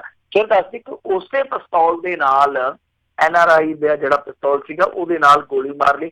ਇਹ ਬੰਦਾ ਜਿਹੜਾ ਚੱਲ ਕੇ ਸਾਡੇ ਘਰ ਪੈ ਗਿਆ, ਪੁੱਜ ਕੇ ਸਾਡੇ ਘਰ ਪੈ ਗਿਆ, ਇਹਨੇ ਫਾਇਰ ਮਾਰਿਆ ਸਾਡੇ ਬੰਦੇ। ਤਾਂ ਜਦੋਂ ਇਹ ਕਹਾਣੀ ਸਾਹਮਣੇ ਆਈ ਪੁਲਿਸ ਨੇ ਫਿਰ ਬੜੀ ਬਰੀਕੀ ਦੇ ਨਾਲ ਜਾਂਚ ਪੜਤਾਲ ਕੀਤੀ ਤੇ ਬਿਲਕੁਲ ਇਹ ਗੱਲ ਜਿਹੜੀ ਹੈ ਸਾਫ਼ ਹੋ ਗਈ ਕਿ ਇਹਨਾਂ ਨੇ ਫਾਇਰ ਆਪ ਮਾਰਿਆ ਸੀ। ਹੁਣ ਉਸ ਬੰਦੇ ਦਾ ਤੇ ਕਿਹੜਾ ਛੁੱਟ ਗਿਆ ਜਿਹੜਾ ਅਮਰੀਕਾ ਚੋਂ ਆਇਆ ਸੀਗਾ, ਪਰ ਜਿਨ੍ਹਾਂ ਨੇ ਇਹ ਸਾਜ਼ਿਸ਼ ਰਚੀ ਸੀ ਜਾਂ ਜਿਹੜੇ ਜ਼ਖਮੀ ਹੋਏ ਸੀਗੇ ਆਪਣੇ ਆਪ ਨੂੰ ਫਾਇਰ ਮਾਰ ਕੇ, ਉਹਨਾਂ ਤੇ ਪਰਚਾ ਦਰਜ ਕਰ ਲਿਆ ਪੁਲਿਸ। ਇਹਦੇ ਚ ਕਹਿ ਸਕਦੇ ਕਿ ਪੁਲਿਸ ਨੇ ਚੰਗੀ ਭੂਮਿਕਾ ਅਦਾ ਕੀਤੀ ਆ, ਚੰਗਾ ਰੋਲ ਅਦਾ ਕੀਤਾ, ਆਪਣਾ ਫਰਜ਼ ਨਿਭਾਇਆ। ਪਰ ਇਹ ਦੇਖੋ ਕਿ ਇਸ ਤਰ੍ਹਾਂ ਦੀਆਂ ਗੋਂਦਾਂ ਕਿੱਦਾਂ ਗੁੰਦੀਆਂ ਜਾਂਦੀਆਂ। ਉਹ ਅਮਰੀਕਾ ਦੇ ਵਿੱਚ ਦੱਸਦੇ ਆ ਕਿ ਇਸ ਸ਼ਖਸ ਦਾ ਕਿਸੇ ਬੰਦੇ ਦੇ ਨਾਲ ਕੋਈ ਕਾਰੋਬਾਰੀ ਵਖਰੇਵਾਂ ਹੋ ਸਕਦਾ ਜਾਂ ਹੋ ਸਕਦਾ ਕੋਈ ਇਕੱਠੇ ਕੋਈ ਕਾਰੋਬਾਰ ਕਰਦੇ ਹੋਣ ਜਾਂ ਕਿਸੇ ਹੋਰ ਕਿਸਮ ਦੀ ਕੋਈ ਲਾਗਡਾਟ ਹੋ ਸਕਦੀ। ਇਹਦੀ ਕੋਈ ਬਹੁਤੀ ਜਾਣਕਾਰੀ ਨਹੀਂ ਹੈ ਸਾਨੂੰ, ਪਰ ਦੱਸਦੇ ਕਿ ਅਮਰੀਕਾ ਦੇ ਵਿੱਚ ਕਿਉਂਕਿ ਇਹ ਜਿਹੜੇ ਬੰਦੇ ਸੀ ਦੂਜੀ ਧਿਰ ਵਾਲੇ, ਇਹਨਾਂ ਦਾ ਭਰਾ ਸੀਗਾ ਉਹ ਅਮਰੀਕਾ 'ਚ ਰਹਿੰਦਾ ਜਿਹਦੇ ਨਾਲ ਇਹਦੀ ਕੋਈ ਖਾਰਬਾਜ਼ੀ ਚੱਲ ਰਹੀ ਸੀ। ਤਾਂ ਜਿਹਦੇ ਚੱਲਦਿਆਂ ਇਹ ਸਾਰੀ ਸਾਜ਼ਿਸ਼ ਰਚੀ ਗਈ ਕਿ ਹੁਣ ਇੱਧਰ ਆਇਆ ਇੱਥੇ ਸੂਤ ਆ ਜਾਊਗਾ, ਮੁੜ ਕੇ ਅਮਰੀਕਾ ਹੁਣ ਜੋਗਾ ਹੀ ਨਾ ਛੱਡੋ। ਤਾਂ ਇਹ ਇੱਕ ਸਾਜ਼ਿਸ਼ ਰਚੀ ਗਈ। ਹੁਣ ਤੁਸੀਂ ਆਪ ਹੀ ਅੰਦਾਜ਼ਾ ਲਾ ਲਓ ਕਿ ਅਮਰੀਕਾ ਕੈਨੇਡਾ ਦੇ ਵਿੱਚ ਜਿਹੜੀਆਂ ਪੰਜਾਬੀਆਂ ਦੀਆਂ ਆਪਸ ਦੇ ਵਿੱਚ ਲਾਗਡਾਟਾਂ ਹੁੰਦੀਆਂ ਉਹ ਇਹ ਕਿੱਥੇ ਆ ਕੇ ਨਿਕਲਦੀਆਂ ਔਰ ਕਿਸ ਢੰਗ ਦੇ ਨਾਲ ਨਿਕਲਦੀਆਂ, ਕਿਉਂਕਿ ਇਹ ਪਹਿਲਾ ਮਾਮਲਾ ਨਹੀਂ, ਇੱਥੇ ਬਹੁਤ ਸਾਰੇ ਮਾਮਲੇ ਇਸ ਤਰ੍ਹਾਂ ਦੇ ਆ ਕਿ ਜਿਹੜੀਆਂ ਪਿਛਲੀਆਂ ਰਾਜਡਾਟਾਂ ਉਹ ਇੱਥੇ ਆ ਕੇ ਪੰਜਾਬ 'ਚ ਨਿਕਲਦੀਆਂ। ਔਰ ਕਮਾਲ ਦੀ ਗੱਲ ਇਹ ਹੈ ਕਿ ਸਪਾਰੀਆਂ ਤੱਕ ਗੱਲਾਂ ਚਲੇ ਗਈਆਂ, ਹੁਣ ਤੇ ਉਦੋਂ ਸਪਾਰੀ ਦੇ ਦਿੱਤੀ ਜਾਂਦੀ ਕਿ ਫਲਾਣਾ ਇੱਧਰ ਆ ਰਿਹਾ, ਇੱਥੇ ਟਪਾ ਦਿਓ। ਜੀ ਜੀ ਜੀ ਜਾਂਦੇ ਜਾਂਦੇ ਮਿੰਟੂ ਜੀ ਗੱਲ ਕਰਦੇ, ਕਹਿੰਦੇ ਕਿਰਨ ਬਾਲਾ ਮਾਮਲੇ 'ਚ ਲੌਂਗੋਵਾਲ ਦਾ ਬੇਵਸੀ ਵਾਲਾ ਬਿਆਨ। ਦੇਖੋ ਕਿਰਨ ਬਾਲਾ ਉਹ ਬੀਬੀ ਆ ਜਿਹਨੇ ਮੇਰੇ ਖਿਆਲ ਦੇ ਨਾਲ ਹਨੀਪ੍ਰੀਤ ਤੋਂ ਬਾਅਦ ਸਭ ਤੋਂ ਵਧੇਰੇ ਸੁਰਖੀਆਂ ਬਟੋਰੀਆਂ ਸੀ ਉਹਨਾਂ ਦਿਨਾਂ ਦੇ ਵਿੱਚ। ਤਾਂ ਹੁਣ ਮਾਮਲਾ ਠੰਡਾ ਹੋ ਗਿਆ, ਪਰ ਇਹਦੇ ਵਿੱਚ ਇੱਕ ਬਿਆਨ ਆਇਆ ਜਿਹੜਾ ਪੰਜਾਬੀ ਜਾਗਰਣ ਦੇ ਵਿੱਚ ਲੱਗਾ ਹੋਇਆ, ਉਹਦੇ 'ਚ ਉਹ ਕਹਿੰਦੇ ਆ ਕਿ ਜਦੋਂ ਲੌਂਗੋਵਾਲ ਸਾਹਿਬ ਤੋਂ ਪੁੱਛਿਆ ਗਿਆ ਕਿ ਇਸ ਮਾਮਲੇ ਦਾ ਕੀ ਕੀਤਾ ਜੇ, ਉਹ ਕਹਿੰਦਾ ਕਿ ਕਰਨਾ ਅਸੀਂ ਕੀ ਆ। ਭਾਈ ਸਾਹਿਬ ਕਹਿੰਦੇ ਆ ਕਿ ਸਬ ਕਮੇਟੀ ਦੀ ਜਿਹੜੀ ਜਾਂਚ ਪੜਤਾਲ ਚੱਲਦੀ ਸੀ, ਅਸੀਂ ਕਈ ਵਾਰ ਉਹਨਾਂ ਨੂੰ ਆਖਿਆ ਕਿ ਹੁਣ ਰਿਪੋਰਟ ਦੇ ਛੱਡੋ, ਕਹਿੰਦੇ ਕਿ ਮੰਗਣ ਤੇ ਵੀ ਉਹ ਸਬ ਕਮੇਟੀ ਰਿਪੋਰਟ ਨਹੀਂ ਦੇ ਰਹੀ। ਤਾਂ ਮੇਰੇ ਖਿਆਲ ਦੇ ਨਾਲ ਇਸ ਸਾਦਗੀ ਤੇ ਇਸ ਬੇਵਸੀ ਤੇ ਮਰ ਜਾਣ ਨੂੰ ਜੀ ਕਰੇਗਾ ਹਰ ਇੱਕ ਦਾ। ਕਿੰਨੀ ਬੇਵਸੀ ਕਿੰਨੀ ਸਾਦਗੀ ਹੈ ਲੌਂਗੋਵਾਲ ਸਾਹਿਬ ਦੀ ਕਿ ਇੱਕ ਸਬ ਕਮੇਟੀ ਹੈ ਇਹਨਾਂ ਦੇ ਆਪਣੇ ਅਹੁਦੇਦਾਰਾਂ ਦੀ, ਕਹਿੰਦੇ ਕਿ ਮੰਗਿਆਂ ਤੋਂ ਵੀ ਸਾਨੂੰ ਰਿਪੋਰਟ ਨਹੀਂ ਦੇ ਰਹੀ, ਜਦ ਕਿ ਲੌਂਗੋਵਾਲ ਸਾਹਿਬ ਉਹੀ ਲੌਂਗੋਵਾਲ ਆ ਜਿਨ੍ਹਾਂ ਨੇ ਆਉਂਦੇ ਇੱਕ ਚੁਟਕੀ ਦੇ ਵਿੱਚ 521 ਬੰਦਿਆਂ ਨੂੰ ਘਰ ਘਲਾਤਾ ਸੀਗਾ ਕਿ ਬੰਨੋ ਬੋਰੀ ਦੇ ਤਰ੍ਹਾਂ ਨਿਕਲ ਜਾਓ ਮੁਲਾਜ਼ਮਾਂ ਨੂੰ। ਜਿਹੜੇ ਬੰਦੇ ਕੋਲ ਏਡੀ ਵੱਡੀ ਅਥਾਰਟੀ ਹੈ ਉਹ ਕਹਿੰਦਾ ਕਿ ਸਬ ਕਮੇਟੀ ਮੰਗਿਆਂ ਤੋਂ ਵੀ ਮੈਨੂੰ ਰਿਪੋਰਟ ਨਹੀਂ ਦੇ ਰਹੀ।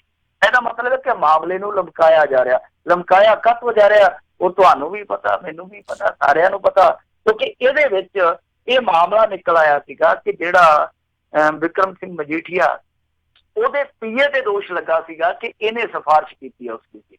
ਤਾਂ ਜਿਹੜਾ ਅੱਗੇ ਸੁਲੱਖਣ ਸਿੰਘ ਭੰਗਾਲੀ ਸੀਗਾ ਮੈਨੇਜਰ, ਉਹਨੇ ਯਾਤਰਾ ਵਿਭਾਗ ਨੂੰ ਇਹ ਫਾਈਲ ਭੇਜੀ ਹੈ, ਹਵਾਲਾ ਦਿੱਤਾ ਕਿ ਉਹਦੇ ਪੀਏ ਦੀ ਸਿਫਾਰਿਸ਼ ਆਈ। ਹੁਣ ਜੇ ਤੇ ਕੱਲਾ ਸੁਲੱਖਣ ਸਿੰਘ ਭੰਗਾਲੀ ਹੁੰਦਾ ਇਹਦੇ ਵਿੱਚ, ਤੇ ਭੰਗਾਲੀ ਨੂੰ ਤੇ ਹੁਣ ਤੱਕ ਭੰਗਾਲਾ ਦਿਖਾ ਦੇਣਾ ਸੀ ਇਹਨਾਂ ਨੇ, ਘਰ ਨੂੰ ਤੋੜ ਦੇਣਾ ਸੀਗਾ, ਕਿਉਂਕਿ ਅੱਗੇ ਜਾ ਕੇ ਪੀਏ ਦਾ ਰੌਲਾ ਪੈਂਦਾ। ਹਾਲਾਂਕਿ ਪੀਏ ਨੇ ਖੰਡਨ ਕੀਤਾ, ਉਹ ਕਹਿੰਦਾ ਕਿ ਮੈਂ ਤੇ ਸਿਫਾਰਿਸ਼ ਕੀਤੀ ਨਹੀਂ। ਜੇ ਉਹਨੇ ਨਹੀਂ ਕੀਤੀ ਤੇ ਕੀ ਸੁਲੱਖਣ ਸਿੰਘ ਭੰਗਾਲੀ ਨੇ ਆਪਣੇ ਕੋਲੋਂ ਕਰ ਦਿੱਤੀ? ਇਹ ਵੀ ਚੀਜ਼ ਸਾਫ਼ ਨਹੀਂ ਕਰ ਪਾ ਰਹੇ। ਤਾਂ ਜੇ ਇਕੱਲੇ ਸੁਲੱਖਣ ਸਿੰਘ ਭੰਗਾਲੀ ਦਾ ਦੋਸ਼ ਹੁੰਦਾ ਤੇ ਹੁਣ ਤੱਕ ਤੇ ਇਹਨਾਂ ਨੇ ਖੜਾਰ ਕੇ ਚੌਂਕ ਚੱਕਣਾ ਸੀਗਾ ਕਿ ਮਾਝੇ ਦੇ ਜਰਨੈਲ ਦੇ ਪੀਏ ਨੂੰ ਐਵੇਂ ਬਦਨਾਮ ਕਰੀ ਜਾਂਦੇ ਆ। ਅਸਲ ਦੇ ਵਿੱਚ ਕਸੂਰ ਤੇ ਸਾਰਾ ਇਹਦਾ। ਮਤਲਬ ਇਹ ਆ ਕਿ ਕਿਤੇ ਨਾ ਕਿਤੇ ਤਾਰ ਜਿਹੜੀ ਆ ਉਹ ਪਰਾਂ ਨੂੰ ਜਾਂਦੀ ਆ ਮਜੀਠੇ ਨੂੰ। ਸੋ ਇਸ ਕਰਕੇ ਉਸ ਮਾਮਲੇ ਨੂੰ ਵੱਧ ਤੋਂ ਵੱਧ ਲਮਕਾਇਆ ਜਾ ਰਿਹਾ। ਪਰ ਲੌਂਗੋਵਾਲ ਸਾਹਿਬ ਦਾ ਜਿਹੜਾ ਬਿਆਨ ਆ ਇਹ ਆਪਣੇ ਆਪ ਦੇ ਵਿੱਚ ਬਹੁਤ ਸਾਰੇ ਸਵਾਲ ਖੜੇ ਕਰਦਾ ਹੈ ਕਿ ਇੱਕ ਪ੍ਰਧਾਨ SGPC ਦਾ ਪ੍ਰਧਾਨ ਇਹ ਗੱਲ ਕਹਿੰਦਾ ਕਿ ਸਬ ਕਮੇਟੀ ਮੰਗੇ ਤੋਂ ਰਿਪੋਰਟ ਨਹੀਂ ਦੇ ਰਹੀ। ਤਾਂ ਇਹਦੇ ਵਿੱਚ ਮੇਰੇ ਖਿਆਲ ਦੇ ਨਾਲ ਬੇਵਸੀ ਘੱਟ ਆ, ਚਲਾਕੀ ਵਧੇਰੇ ਆ। ਜੀ ਜੀ। ਤੇ ਮਿੰਟੂ ਜੀ ਬਹੁਤ ਬਹੁਤ ਤੁਹਾਡਾ ਧੰਨਵਾਦ, ਤੁਸੀਂ ਸਾਡੇ ਨਾਲ ਜੁੜੇ, ਇਹਨਾਂ ਖਬਰਾਂ ਬਾਰੇ ਸਾਨੂੰ ਵਿਸਥਾਰ ਦੇ ਵਿੱਚ ਜਾਣਕਾਰੀ ਦਿੱਤੀਆਂ। ਅਗਲੀ ਵਾਰ ਤੱਕ ਲਈ ਬੜੀ ਮਿਹਰਬਾਨੀ, ਪਿਆਰ ਭਰੀ ਸਤਿ ਸ਼੍ਰੀ ਅਕਾਲ ਜੀ। ਸਤਿ ਸ਼੍ਰੀ ਅਕਾਲ ਜੀ। ਤੇ ਸੋ ਤੇ ਇੱਥੇ ਸਾਡਾ ਅੱਜ ਦਾ ਇਹ ਪ੍ਰੋਗਰਾਮ ਸਮਾਪਤ ਹੈ। ਮਿਲਾਂਗੇ ਤੁਹਾਨੂੰ ਸਾਰਿਆਂ ਨੂੰ ਅਗਲੀ ਵਾਰ। ਉਦੋਂ ਤੱਕ ਲਈ ਮੇਰੇ ਵੱਲੋਂ ਵੀ ਤੁਹਾਨੂੰ ਸਾਰਿਆਂ ਨੂੰ ਪਿਆਰ ਸਤਿਕਾਰ ਸਨ ਕੀ ਜਿਹੀ ਸਤਿ ਸ਼੍ਰੀ ਅਕਾਲ। ਜਿਉਂਦੇ ਵਾਸਤੇ ਰਹੋ, ਹੱਸਦੇ ਖੇਲਦੇ ਰਹੋ, ਸੁਣਦੇ ਰਹੋ ਪੰਜਾਬੀ ਰੇਡੀਓ USA। ਤੁਸੀਂ ਸੁਣ ਰਹੇ ਹੋ Punjabi radio USA KWRU Fresno 1300 AM KIID Sacramento